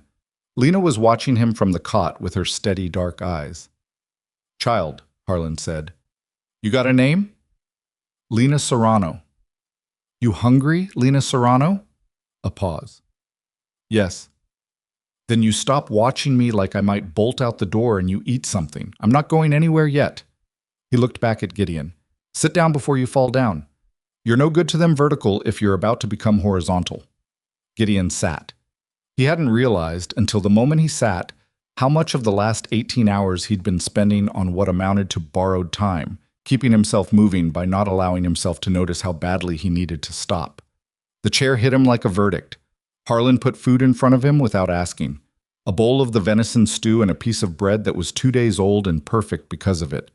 Gideon ate without tasting it, and was grateful for it anyway. Lena ate beside him, at the table, methodical and quiet, watching her mother breathe. Harlan sat across from them and looked at the belt and the ledger page. "Tell me all of it," he said. So Gideon told him. He told it straight, without editorializing, the way he'd learned to tell things when he was a deputy. Start with what you know, mark clearly what you're inferring, don't confuse the two. The T, the one-day trial, the gallows, the ranch, the mine, the ledger page establishing Crowder's debt to Vane, the belt found at the scene, Marisol's recovered memory, placing Vane in the room, Lena's testimony about the voice and the buckle. Harlan listened without interrupting. It was one of the most useful qualities Gideon had encountered in a human being in a long time. When Gideon finished, Harlan was quiet for a moment. "The memory," Harlan said. "She's recovering it. That's significant. If the poison is clearing her system, yes, but she can't testify from a mountain." "No." Harlan picked up the belt again, turned it once. "The buckle matches what the girl described? Wing shape, silver, distinctive?" "The girl described it before she'd ever seen it. She described it from memory, from what she'd seen through a window before she had any idea it mattered." Harlan set the belt down. "That'll stand. It'll stand better with a marshal behind it than with a worn-out former deputy and a woman who spent the week before the murder being systematically made to look unreliable." Harlan looked at him for a long time. Those pale blue eyes did something careful and thorough. "You know," Harlan said, "I had this commission for 31 years. Never did much with it. Settled a land argument here and there. Told a couple of elk hunters which side of the boundary they were on. Mostly I used it to get a discount on supplies at the trading post when the owner was in a cooperative mood." He paused. "I always figured when something real came along, I'd know it." He picked up the evidence from the table and held it for a moment. "How long does she need before she can travel?" he said. 3 days. Maybe 2 if the fever breaks tomorrow. "I can get to Kane and back in 4 days if the pass cooperates." He looked at the window, at the snow beyond it. "It'll cooperate. Storm's almost done. I can feel it in the pressure. It'll clear by tomorrow morning." "Harlan." The old man looked at him. "If Vane figures out where we are—" "He won't," Harlan said flatly. "Nobody south of that mountain knows this cabin exists, and his men are not going to follow you through a blizzard over a mountain pass on the word of a man who likes his mornings comfortable." He stood up. "You can have the cot by the east window. Not as good as the one she's on, but it's indoors, which I understand you've been working toward for some time." Gideon looked at the cot. He looked at Lena, who had fallen asleep sitting up at the table, her face resting on her folded arms, her bowl empty beside her. He picked her up carefully. She weighed almost nothing. She made a small sound and didn't wake. He carried her to the cot by the east window and laid her down and took his coat off and put it over her, which left him with just his shirt and the cold of the cabin's edges. But the stove was pulling enough heat that the edges were merely cool and not serious. He sat in the chair beside the cot. He did not intend to sleep. He intended to think through contingencies. What if Harlan was delayed? What if Kane was not at the territorial office? What if Vane had reach he hadn't accounted for? What if Marisol's fever climbed again in the night? He was asleep in 4 minutes. He slept without dreaming or without remembering dreams, which was the closest thing to peace he'd managed in 5 years. In the morning, the storm had stopped. The world outside Harlan's window was white and still and very bright, the kind of morning that comes after a blizzard like an apology from the sky. Gideon woke before Lena and sat for a moment listening to the changed quality of the silence. No wind, no snow movement, just the creak of the cabin and the sound of the stove, and Marisol breathing more evenly from across the room. He got up and checked on her. The fever had broken in the night. Not gone, she was still warm, but broken, which meant her body had won the immediate argument and was now in the slower process of working through what the poison had left behind. The tremor in her hands was better. Her color was less frightening. He stood there looking at her for longer than was strictly necessary for the purpose of medical assessment. She opened her eyes. "Morning," he said. She looked at the ceiling of Harlan's cabin, then at him, then at the bright window.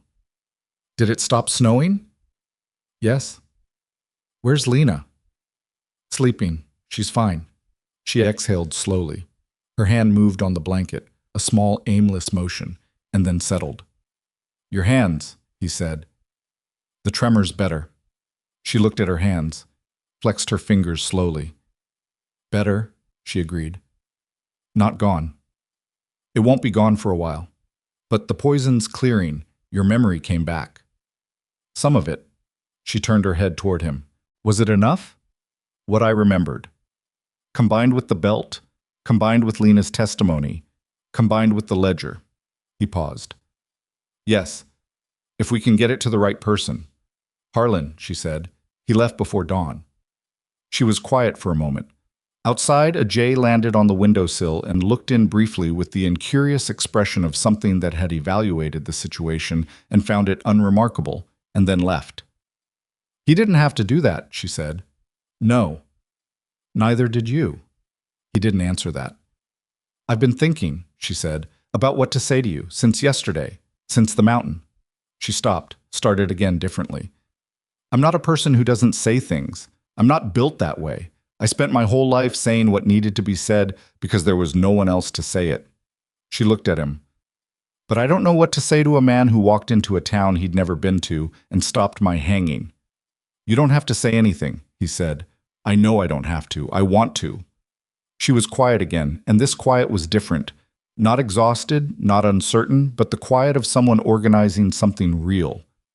"I want you to know that I see it, what it cost you, the ranch, the house." She stopped. "The coat on the hook." He went very still. She'd seen the coat. Of course she had.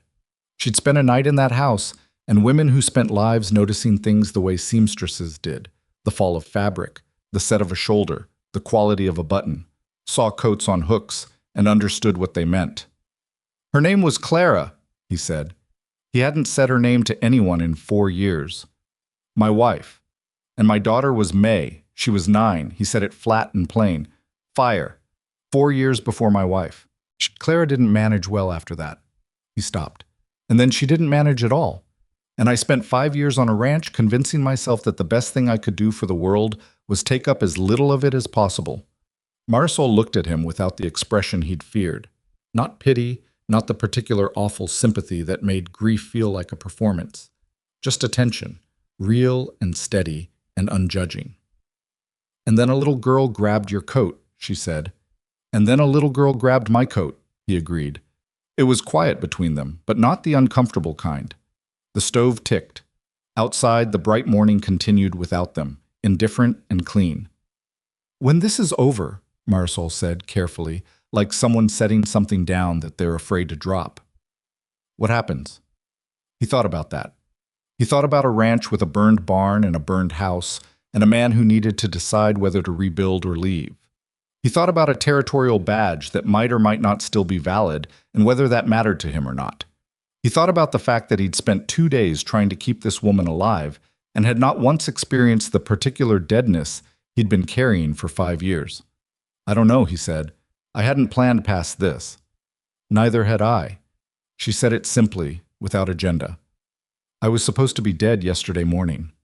"Yes." "Everything after that is—" She thought about the word. "Extra." He looked at her. She was not a beautiful woman in the way that word usually got used. She was not delicate, not arranged for the purpose of being looked at. She was strong-featured and honest-faced, and had the particular quality of someone who had been doing difficult things alone for long enough that the doing of them had become visible in her. He looked away before he had to decide what to do with that observation. "Sleep more," he said. "You need it." "I know what I need," she said. But she said it without heat, and when he looked back she was already closing her eyes, and the expression on her face was not quite a smile, but was in the neighborhood of one. He went back to the chair by Lena's cot and sat down. Lena was awake, had probably been awake for a few minutes, lying still with her eyes open, doing the things she did where she listened and assessed before she made her presence known. "Is she better?" Lena said. "Better," Gideon said. "Yes." The girl considered this. Then she sat up, pushing the coat off her shoulders. His coat, which was enormous on her, which had made her look smaller and made him feel something he hadn't fully catalogued. She handed it back to him. "Thank you," she said. For the coat, presumably. Or for all of it. With Lena, it was sometimes both things at once. "You're welcome," he said. She looked at the window, at the bright snow outside, at the jay that had come back to the sill. "Do you think Mr. Harlan will find the marshal?" she said. "Yes." "How do you know?" He thought about Harlan Pike's pale blue eyes, and the way he'd held that belt, and said, "That'll stand with the complete certainty of a man who knew the difference between evidence and noise." "Because he's been waiting 30 years for something worth doing," Gideon said, "and now he has it." Lena seemed to accept this. She looked at him sidelong, the way she sometimes looked at him, like she was checking on something she'd already decided but wanted to verify. "Are you going to leave?" she said. "After." He looked at her. "After what?" he said, though he knew what she meant. "After the marshal comes. After Mama's better. After—" She stopped and looked at her hands. "After everything gets fixed." He thought about it honestly, which was the only thing he knew how to do with this child. "I don't know yet," he said. She absorbed that, nodded slowly. "Okay," she said. It was a child's version of fair enough, accepting the honest answer instead of the comfortable one, which was more grace than most adults managed. They sat together in the quiet of Harlan's cabin, the old man somewhere on a mountain pass with a belt and a ledger page and a 31-year-old commission finally getting its moment, and Marisol sleeping with her fever breaking on the other side of the room, and the bright, clean world outside continuing to be bright and clean in the way the world sometimes managed after a storm. Gideon looked at the jay on the windowsill. The jay looked back at him with complete indifference and then was gone. He sat with the girl and waited, which was all there was left to do, and found that waiting, for the first time in 5 years, did not feel entirely like wasted time. Harlan came back on the 4th day. Gideon heard the horse before he saw anything, the specific crunch of hooves on crusted snow that had refrozen overnight, coming from the south, and he was at the window before the sound fully registered as intentional. One rider, moving at a pace that wasn't urgent but wasn't casual either, the pace of a man who has accomplished what he set out to do and is returning with the weight of it. But Harlan wasn't alone. Behind him, 6 riders. And behind them, the particular silhouette of a man on a large gray horse who sat in the saddle the way certain men sat. Not comfortably exactly, but with the absolute absence of doubt about whether they belonged there. Gideon recognized Marshal August Kane from 200 yards. He'd met Kane once, 7 years ago, at a territorial law conference in the county seat, a formal affair that Gideon had attended because his supervisor had required it and had spent most of wishing he was somewhere else. Kane had spoken for 40 minutes about the responsibilities of frontier law enforcement in a changing territory, and Gideon had disagreed with about a third of it and respected all of it, which was roughly how he felt about most things worth taking seriously. Kane was perhaps 60 now, lean in the way of men who didn't stop moving, with a gray mustache and the kind of face that had been weathered past the point where weather could do anything further to it. He wore his badge the way Gideon wore his tarnished one, not as an ornament, just as a fact. Gideon opened the cabin door. Harlan pulled up his horse and looked down at him with the expression of a man who has done what was asked and is not going to make a ceremony of it. "Told you I'd be back in 4 days, Harlan said. "You're 2 hours past 4 days, Gideon said. "Pass was icy in the morning. I'm not 20. He dismounted. "Marshal Kane, this is Gideon Rourke." Kane pulled his gray horse up and looked down at Gideon with a thorough, unhurried assessment. "Rourke," he said, "I remember you. 16th District. You were a good deputy." "Were," Gideon said. "Still are, apparently." Kane dismounted. He was taller than Gideon remembered, or maybe just the same height, and Gideon had spent the last 4 days getting smaller. "The evidence your man brought me. I want to hear it from you, all of it, and then I want to hear it from the woman." He paused. "She well enough?" "Better than she was, not all the way back." "Doesn't need to be all the way back, just needs to be coherent." They went inside. Marisol was sitting at Harlan's table when they came in. She'd been up since morning, not fully mobile, not easy in her movements, but upright and deliberate, the fever finally and genuinely receding rather than retreating temporarily.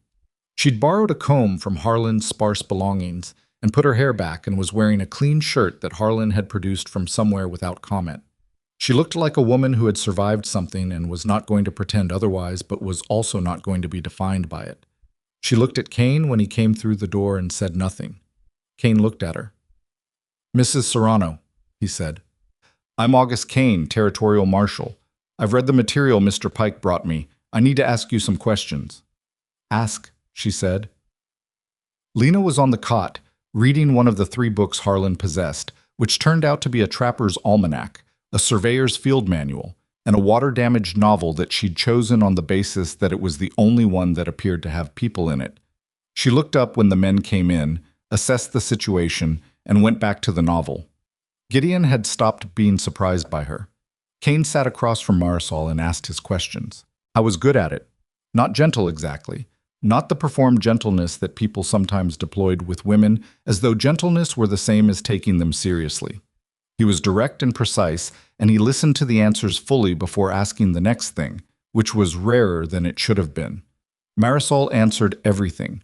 She told it in the order it had happened, including the parts that were fragmented and the parts where her memory had holes. And she said clearly when she was certain and when she was inferring, and she didn't dress anything up or make it more convenient than it was. When she got to the part about standing in Crowder's doorway and hearing Vane's voice, her own voice didn't waver. When she described the days of memory loss, she described them plainly, without shame, because the shame belonged to the man who'd engineered them, not to her. Kane listened. When she finished, he sat for a moment with his hands folded on the table. "The memory loss," he said. "Are there gaps still, or has it come back complete?" "There are still gaps around around what happened to Crowder. I don't remember seeing it. I don't know if I was still in the house or if I'd left. I don't know how I got home." Kane nodded. "That's consistent with what Harlan told me about the plant compound. The acute episodes around high-stress moments tend to be the last to return, if they return at all." He looked at her steadily. "What you do remember is enough. The voice, the argument, the content of what Vane said." He paused. "And Lena's testimony about the belt buckle, given before she'd seen the belt, carries significant weight." "She's 7, Marisol said, not defensively, just noting. 7-year-olds see things, Kane said, and they haven't yet learned to want the story to come out a certain way. That makes them better witnesses than most adults, in my experience." He stood up. He looked at Gideon. "The ledger page establishes motive clearly. The financial arrangement between Vane and Crowder, the magnitude of the debt. A man has killed for less and felt justified doing it." He picked up the belt from where it lay on the table beside the folded ledger page, turned the buckle toward the window light. "This is custom work. I can find who made it. That puts it on Vane specifically, not just a man with a silver buckle." He set it down. "Rourke, your testimony about finding these items at the scene, you understand you broke into the property." "I do." "Under your territorial commission, the search can be argued as lawful. It's thin." "I know it's thin." "Everything about this case is thin individually," Kane said. "Together it's not thin at all. Together it's a pattern, and patterns are what convict men like Vane." He picked up his hat. "We ride to Ash Hollow tomorrow morning. I want to give her 1 more day of recovery, and I want to send 2 of my men ahead to secure the situation." He looked at Marisol. "You'll testify?" "Yes," she said. "It won't be comfortable. Vane will have arranged a lawyer, and lawyers have a job to do. They'll question your reliability, your memory, your motives." I know. She met his eyes. I've been preparing for someone to question my reliability since the day I moved to Ash Hollow. I'm used to it. Kane held her gaze for a moment. Something in his expression shifted slightly. Not sympathy exactly, more the recognition of something he'd seen before and hadn't gotten less angry about with repetition. All right, he said. He went to the door. Harlan, your commission active? From across the room, without looking up from whatever he was doing at the stove, Harlan said, Been active for 31 years. Good, you'll ride with us. Kane went out. Harlan stirred his pot. 31 years, Gideon said, and you never told him it wasn't active. It is active, Harlan said. I just never used it for anything worth his attention before. He tasted whatever was in the pot, made a face, added something. Besides, a man like Kane doesn't need to know the details of how I spent my commission. He needs to know it's valid. It's valid. Lena looked up from her book. Mr. Harlan, she said.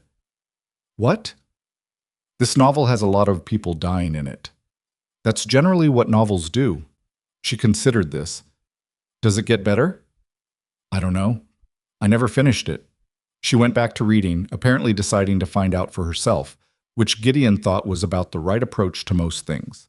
That night, after Lena was asleep and Harlan was snoring with the impressive thoroughness of a man with a clear conscience, Gideon and Marisol sat at the table by the low lamp. They didn't talk much. There wasn't much left to plan, and neither of them was inclined toward conversation for its own sake. But the silence was the kind that two people share when they've been through something together that has made ordinary separateness feel both possible and beside the point. At some point, Marisol said, Are you afraid? Of tomorrow? Of any of it, the trial, going back there. He thought about it honestly. No, He tried to find the right word and didn't quite get there. I've been angry, I think, for 4 days. I just haven't had room to feel it while I was using the space for other things. She looked at him. Angry at Vane? At Vane. At the town that watched it happen. At myself a little for the 5 years I spent making sure I wouldn't be in a position to stop something like this. He paused. But anger's just energy. You can do something with it, or you can just burn it off. I'd rather do something with it. She was quiet for a moment. I used to think I needed to make myself smaller, she said, in Ash Hollow. Come in quiet, work hard, don't ask for anything, don't draw attention, make them forget I was Mexican, make them forget I was a widow, make them forget I was... She stopped. It didn't work. All it did was make it easier for them to overlook what was being done to me. It wasn't your fault, he said. I know that, she said, without the automatic self-deprecation he might have expected. I know whose fault it is. I just mean, I'm not going to be small anymore. After this. Whatever happens. She looked at the lamp. Lena watches everything I do. She's been watching me be small. I don't want her to learn that from me. Gideon looked at the cot where the girl was sleeping, one arm thrown over her eyes in the dramatic fashion of children who slept hard. She's not small, he said. Whatever she learned, it wasn't that. Marisol looked at her daughter, and something moved across her face that was complex and private. The expression of a parent seeing their child clearly for a moment, and having that clarity be both proud and painful. No, she said, she's not. They rode out the next morning in a column that was small but sufficient, Kane and his 6 deputies, Harlan, Gideon, Marisol, on a horse that Harlan had produced from somewhere behind his cabin with the matter-of-fact generosity of a man who expressed care through logistics rather than language, and Lena in front of Gideon on Cutter, who had in fact found his own way down from the mine and back to Harlan's barn over 2 days, which confirmed Gideon's statement to Lena about horses, which he was privately relieved about. The ride south took most of the day. The mountain pass was clear, the snow settled and crusted and manageable, the sky the hard bright blue of high altitude in the days after a storm. Nobody said much. Marisol rode steadily, upright, her jaw set, not with strain this time, but with intention. Lena rode in front of Gideon and watched the country go by and asked him, at one point, the name of a bird she'd seen on a rock. Pine grosbeak, he said. The red one. How do you know that? My wife was interested in birds. Some of it stuck. Lena was quiet for a moment. What was her favorite? He thought about it. She said the meadowlark had the best voice, but she had a soft spot for the magpie because it was obnoxious, And she said obnoxious creatures needed love too. Lena thought about this seriously. That seems right, she said. He didn't say anything. Gideon? She said. It was the first time she'd used his first name. She'd been careful about it up to now, not calling him anything, or occasionally informally, Mr. Rourke. He noticed the change and didn't comment on it. What? He said. After everything is finished, after the trial and everything. She paused. You should stay. He kept his eyes on the trail ahead. In Ash Hollow? Near us. She said it simply, without manipulation, without the emotional architecture that adults built around what they wanted, just plainly. We don't have anyone, and you don't have anyone either. That seems like a solvable problem. He didn't answer right away. It's not that simple, he said finally. I know it's not simple. I didn't say simple. I said solvable. She looked at the pine grosbeak's rock as they passed it, already empty. There's a difference. She didn't push it after that. Just rode. Which was, he thought, either wisdom or very effective tactics, and with Lena Serrano it could be both simultaneously. They came into Ash Hollow in the middle of the afternoon. Kane had sent 2 deputies ahead, as he'd said he would, and those men had done their work. There was no ambush at the road, no armed gathering at the town line. Just Ash Hollow in October, flat and dry under the post-storm sky, looking exactly as ordinary as a town could look, except that people had come out of their buildings. Not a mob, nothing like the gathering at the gallows. Just people, one by one, and in small clusters, standing on porches or in doorways or at the edge of the road, watching the column come in. Women who had turned away from Lena's tugging at their sleeves. Men who had stood in that crowd and done nothing. The man who had repositioned himself so his back was to a 7-year-old girl asking for help. Gideon watched them watching. He didn't feel vindicated. He felt tired and a little sad, and angry in the way that is quieter than the loud kind but doesn't go away as fast. Lena sat very straight in front of him on Cutter. She didn't look at the crowd. She looked forward, down the center of Main Street, the way she'd looked at the road on the journey from the gallows 3 days ago. She was 7 years old, and she rode through the town that had tried to kill her mother with her chin up and her eyes forward. And Gideon thought that was one of the braver things he'd ever seen, and he'd seen men ride into gunfire. Vane was at his office. Not at the gallows, not making a speech, not organizing resistance. At his office, which told Gideon that the advanced deputies had done their job well. Vane was a man who operated through layers of arrangement, and when his arrangements were disrupted, he defaulted to his office, to the symbols of his legitimacy, because legitimacy was what he'd built everything on, and he believed in it the way certain men believe in money. Not as a thing, but as the only thing. Kane rode to the office and dismounted. He did not knock. He opened the door and went in, and 2 of his deputies went in after him, and the door was left open, which was either an oversight or a statement. And with Kane, Gideon suspected, there were few oversights. Gideon helped Marisol dismount. Her legs were unsteady after the long ride. She'd been upright in the saddle through will more than strength, and will is more expensive than strength in the long run. He held her arm until she had the ground and said nothing about it. She looked at the office door. Is it happening now? She said. Not the trial, the arrest. The trial is later. Kane will schedule it properly, with proper counsel and proper procedure. He looked at her. This part is just Kane doing his job. She nodded. Then she looked at the people standing along the road and the buildings, the people who had watched and not spoken and not helped, and her expression did something complicated that she didn't try to hide. I'm not going to forgive them today, she said. Nobody's asking you to. I know nobody's asking me to. I'm telling you. She looked at him. Maybe eventually, some of them. The ones who were afraid rather than the ones who just didn't care. But not today. That seems reasonable, he said. She almost smiled. You're very reasonable for a man who stopped a hanging because a child asked him to.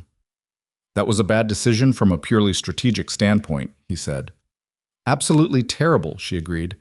And then she did smile, briefly, and he felt it somewhere that wasn't prepared for it and wasn't entirely sure what to do about it. From inside Vane's office, a raised voice. Not Kane's. Kane was not a raised voice man. Vane's. A string of something that was probably an accusation of overreach or false authority or some version of "Do you know who I am?" which was always the last thing a man said when the answer was becoming inconveniently clear. Then silence. Then Kane came out of the office. Behind him, two deputies with Everett Vane between them. Vane looked worse than Gideon expected. Not physically. He was dressed well, groomed, the silver watch chain still present, the boots still shined. But something behind his eyes had gone wrong. The composed pleasantness he'd worn on horseback at the gallows cracked open now to show what was underneath it, which was not quite fear and not quite rage, but the specific desperation of a man who has spent years arranging the world to be what he needed it to be, and is watching the arrangements come apart and cannot yet believe it. He saw Gideon first, then Marisol. The expression that crossed his face was fast and dark, and answered a question Gideon hadn't needed answered. It was the expression of a man looking at something that was supposed to be dead and isn't. "This is unlawful," Vane said. His voice was controlled, but the control was visible, effortful, like watching someone hold a door closed against wind. "This man," he meant Gideon, "assaulted a lawful execution. He stole a convicted criminal. He broke into private property. Everything he claims to have found." "Mr. Vane," Kane said. His voice was exactly the same volume and temperature it had been at every other moment. "You'll have a great deal of opportunity to make those arguments in front of a judge. That's how it works. In the meantime, you're coming with me." "You have no jurisdiction over—" "The Territorial Marshal's Office has jurisdiction over every county in this territory," Kane said, "including this one, including every official in this one, including you." He nodded to the deputies. "Bring him." They brought him. He passed within 10 feet of Marisol on the way to the deputy's wagon. He looked at her and she looked at him, and neither of them said anything. Gideon watched Marisol's face during those few seconds, watched her hold his gaze without flinching, without the fear that a week of poison and a morning at the gallows might have earned him. She was not triumphant. She was not vindicated. Not yet. She was simply a woman looking at the man who had tried to erase her, not letting him be invisible to her, making sure he understood that she was still here. It was not dramatic. It was actually quiet and brief and devastating in the way that quiet things sometimes were. Vane looked away first. The wagon moved. Gideon looked at Lena. She had slipped off Cutter on her own at some point and was standing beside his horse with her hand on his forelock, watching the wagon go. Her face was very still. "Is it over?" she said. "The arrest part is," Gideon said. "There's still a trial." "Will he go to prison?" Kane answered that, from 3 feet away, without looking up from the papers one of his deputies had brought him. "If I do my job correctly, and I do my job correctly." Lena looked at him. Kane looked back at her briefly, with an expression that on his face was the approximate equivalent of warmth. "You're the one who described the buckle," he said, "before you saw it." "Yes," Lena said. "You'll have to say that in court." "I know." "Not afraid?" She thought about it. "A little, but it's important, so." Kane held her gaze for a moment. "Yes," he said. "It is." He went back to his papers. The days that followed were not simple and were not clean, and anyone who told you that justice settled into a place like Ash Hollow tidily and without remainder was leaving something out. There was the question of where Marisol and Lena would stay while the trial was prepared.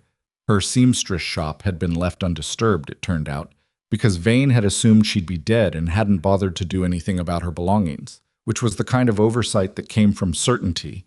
And the shop was there, and the apartment above it was there, and they went back to it, and Gideon went back to his ruined ranch 40 miles north, or what was left of it. The barn was gone, the house was gone, the walls were standing, most of them, but the roof had come in and the interior was ash and collapsed timber, and the particular smell of burned things that a person who has lost things to fire knows too well.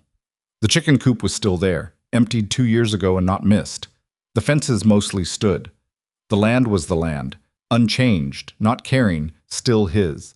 He stood in the middle of what had been his kitchen and looked at the sky through where the ceiling used to be. The hook by the door was still there. The door frame was standing. The hook was empty.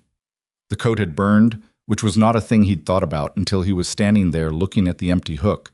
And then it hit him, not like a fresh grief, but like a very old one shifting position, the way a deep bruise aches differently when you finally stop protecting it. He stood there for a while. Then he went to the barn foundation and found his tools where he'd stored them in the stone cellar beneath, which the fire hadn't reached. He took stock of what he had. He made a list in his head of what he'd need. He started clearing. It was not a fast process. It was not satisfying in the way that productivity was sometimes satisfying. It was cold work in October, and he was alone, and the debris was heavy, and some of what he moved was recognizable, a piece of the table, a hinge from a door she'd chosen. And some of it was just ash and timber and the anonymous remains of a life. He worked for 3 days alone.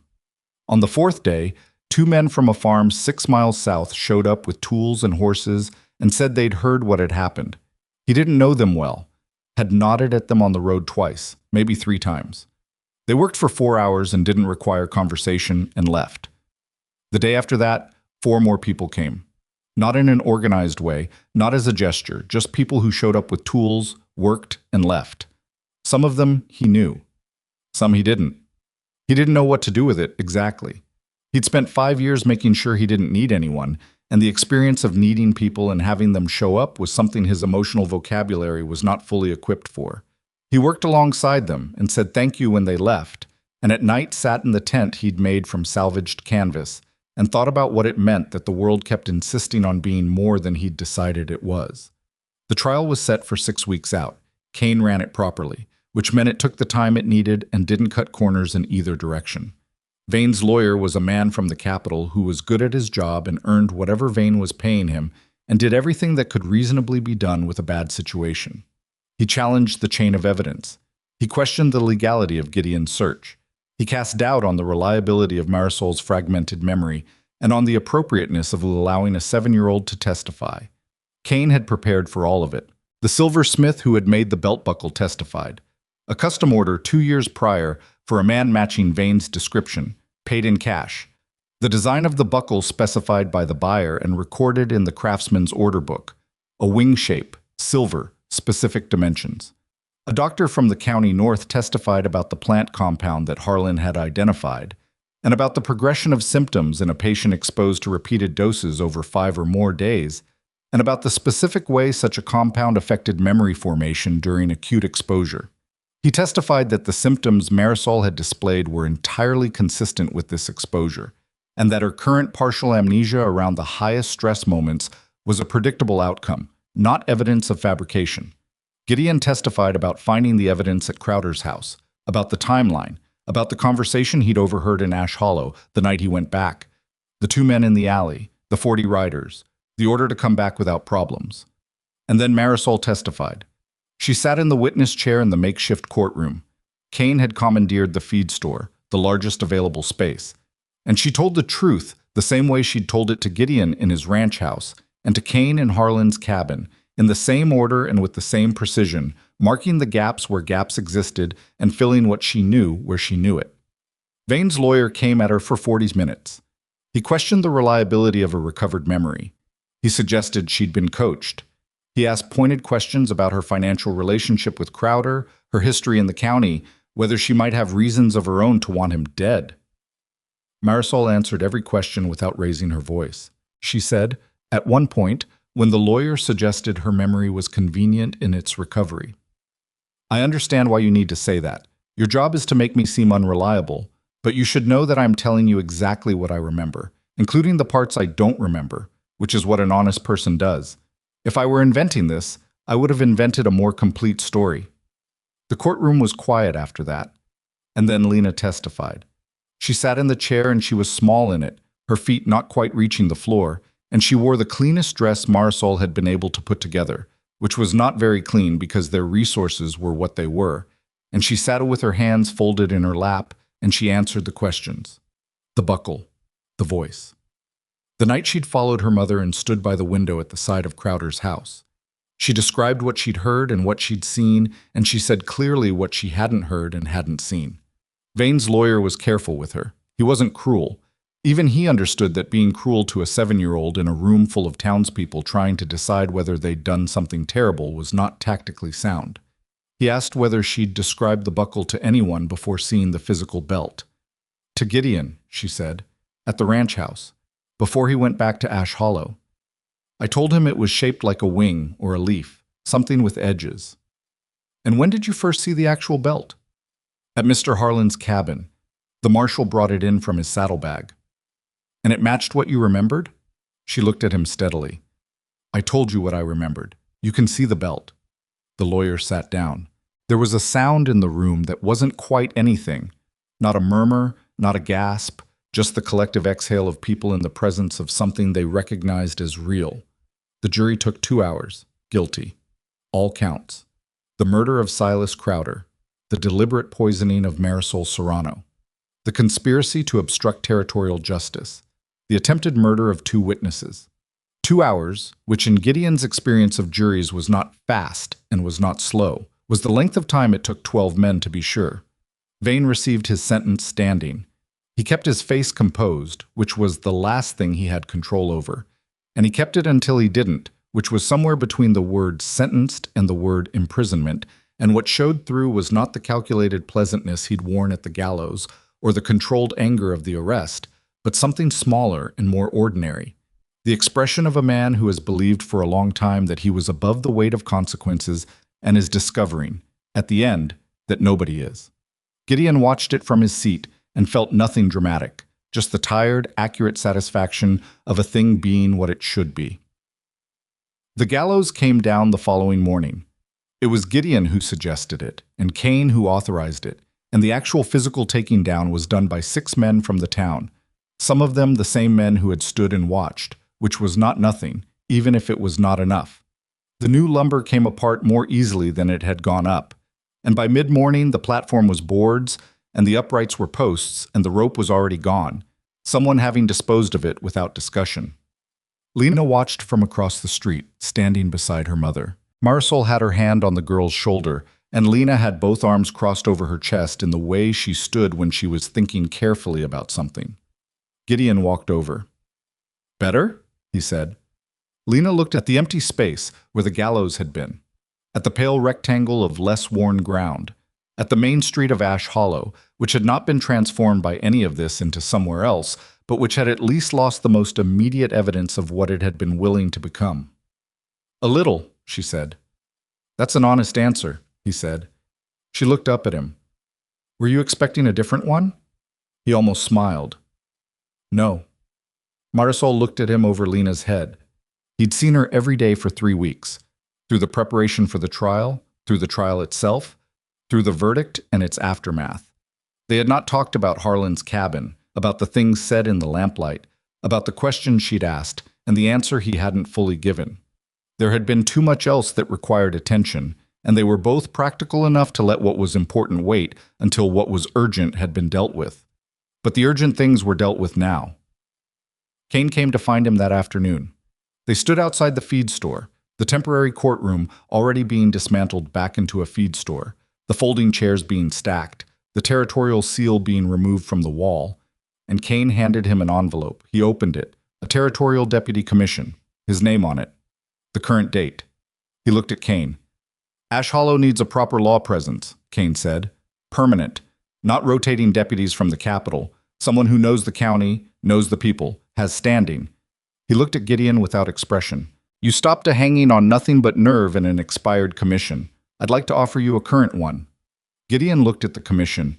He thought about 5 years on a failing ranch. He thought about the decision he'd made, after Clara, that the safest thing he could offer the world was his absence from it. He thought about a little girl with steady eyes in a crowd, grabbing a stranger's coat. "The ranch needs rebuilding," he said. "Build it," Cain said. "The commission doesn't require you to live in the town. It requires you to serve the district. There's a difference." He paused. "And the county could use a man who gives a damn about the difference."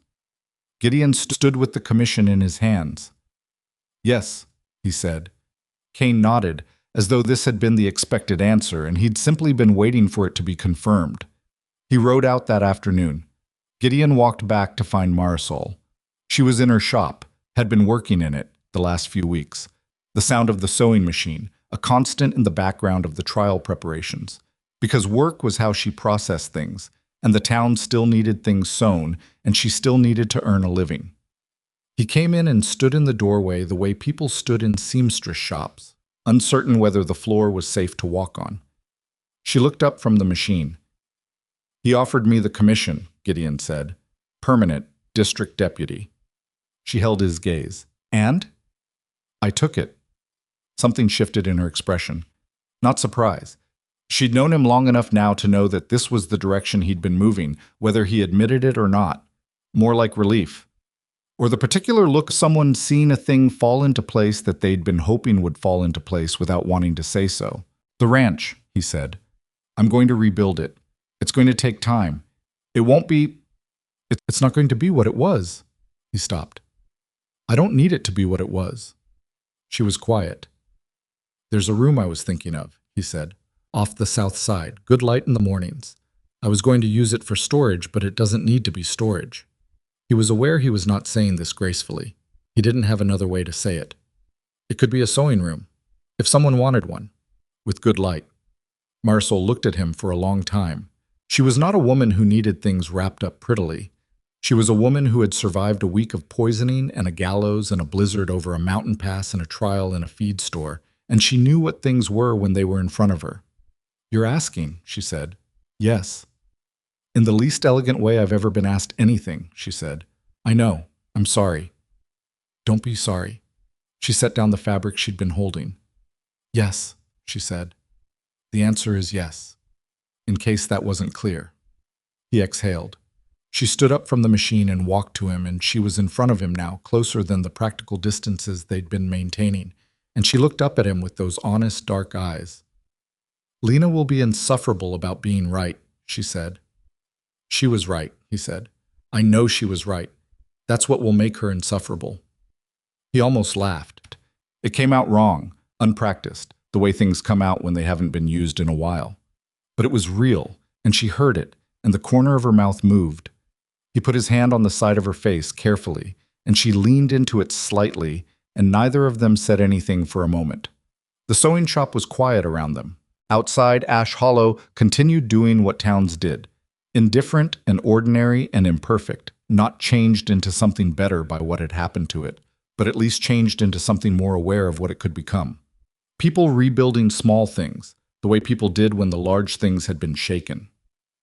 Gideon thought about the 2 photographs he would hang above the fireplace in the house he was going to build. He had already decided this without quite being aware of deciding it. One of Clara and May, from the year before the fire.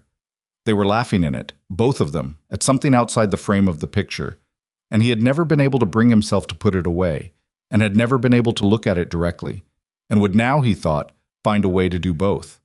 To put it where it belonged, which was somewhere a person could see it and not look away. And one of this, whatever this became. Whatever the 3 of them built on the ground where the fire had been. He did not believe that the second replaced the first. He did not believe that was how it worked, or how it should work.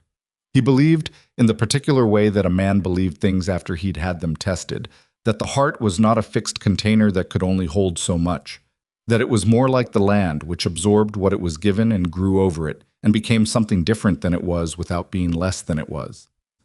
Clara had loved birds and the sound of rain, and had called him difficult and meant it affectionately.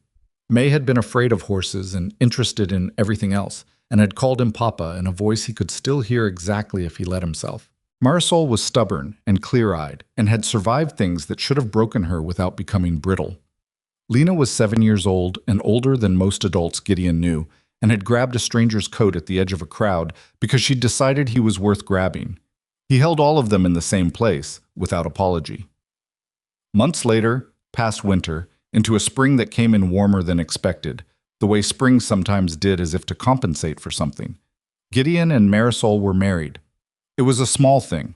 A judge from the county seat, Harlan Pike, as witness because he showed up and nobody suggested he leave, and Lena standing between them in her best dress, which Marisol had made and which had taken 3 weeks because Marisol had also been running a seamstress business and managing a household and learning to live in a rebuilt ranch house, but which was, when finished, the finest garment Lena had ever owned. Lena held both their hands during the ceremony. She did not cry. She watched the judge with the focused attention she brought to everything important. After, walking back across the yard of the newly framed house, the walls up, the roof coming, the barn already finished because Gideon had done the barn first on the theory that the animals had no patience for his emotional complications, Lena said, to nobody in particular, "I knew this would happen." "We know you knew," Marisol said. I told him, Lena said, looking at Gideon. On the horse. I said it was a solvable problem. You were right, Gideon said. I know. She said it without satisfaction, just as a fact. Then she went inside to get out of her good dress before she got it dirty, which Marisol had instructed, and the screen door swung shut behind her. Gideon and Marisol stood in the yard of the half-built house. The land around them was his land, no longer lonely, which had nothing to do with the land and everything to do with who was on it. The spring was turning everything that had survived the drought a cautious green. To the north, the mountains were still snow-capped, which was where they'd come from, where they'd gone through something together that had no name more elegant than what it was. A man who'd stopped moving, and a woman who'd been stopped from moving forward, and a child who'd looked at a stranger and decided, on whatever evidence she had available, that he was worth the ask. Marisol put her hand in his. He held it. The house was not finished. The barn was not fully stocked.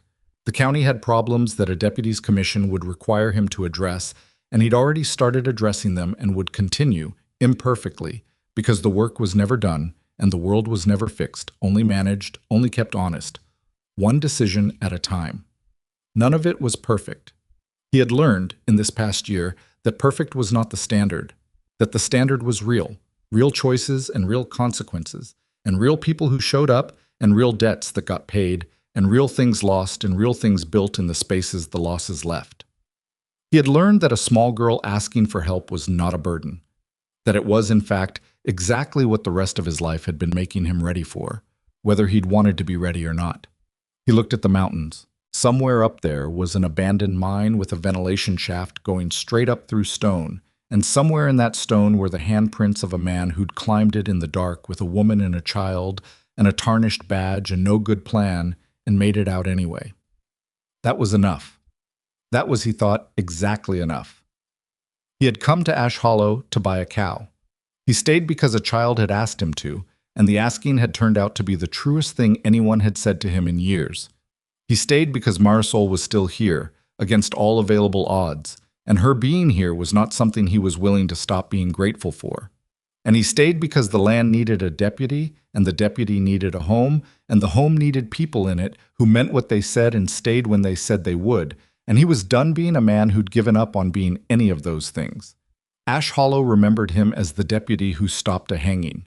Marisol remembered him as the stranger who believed her when no one else would. But Lena remembered what mattered most. He was the man she asked to stay. And he did.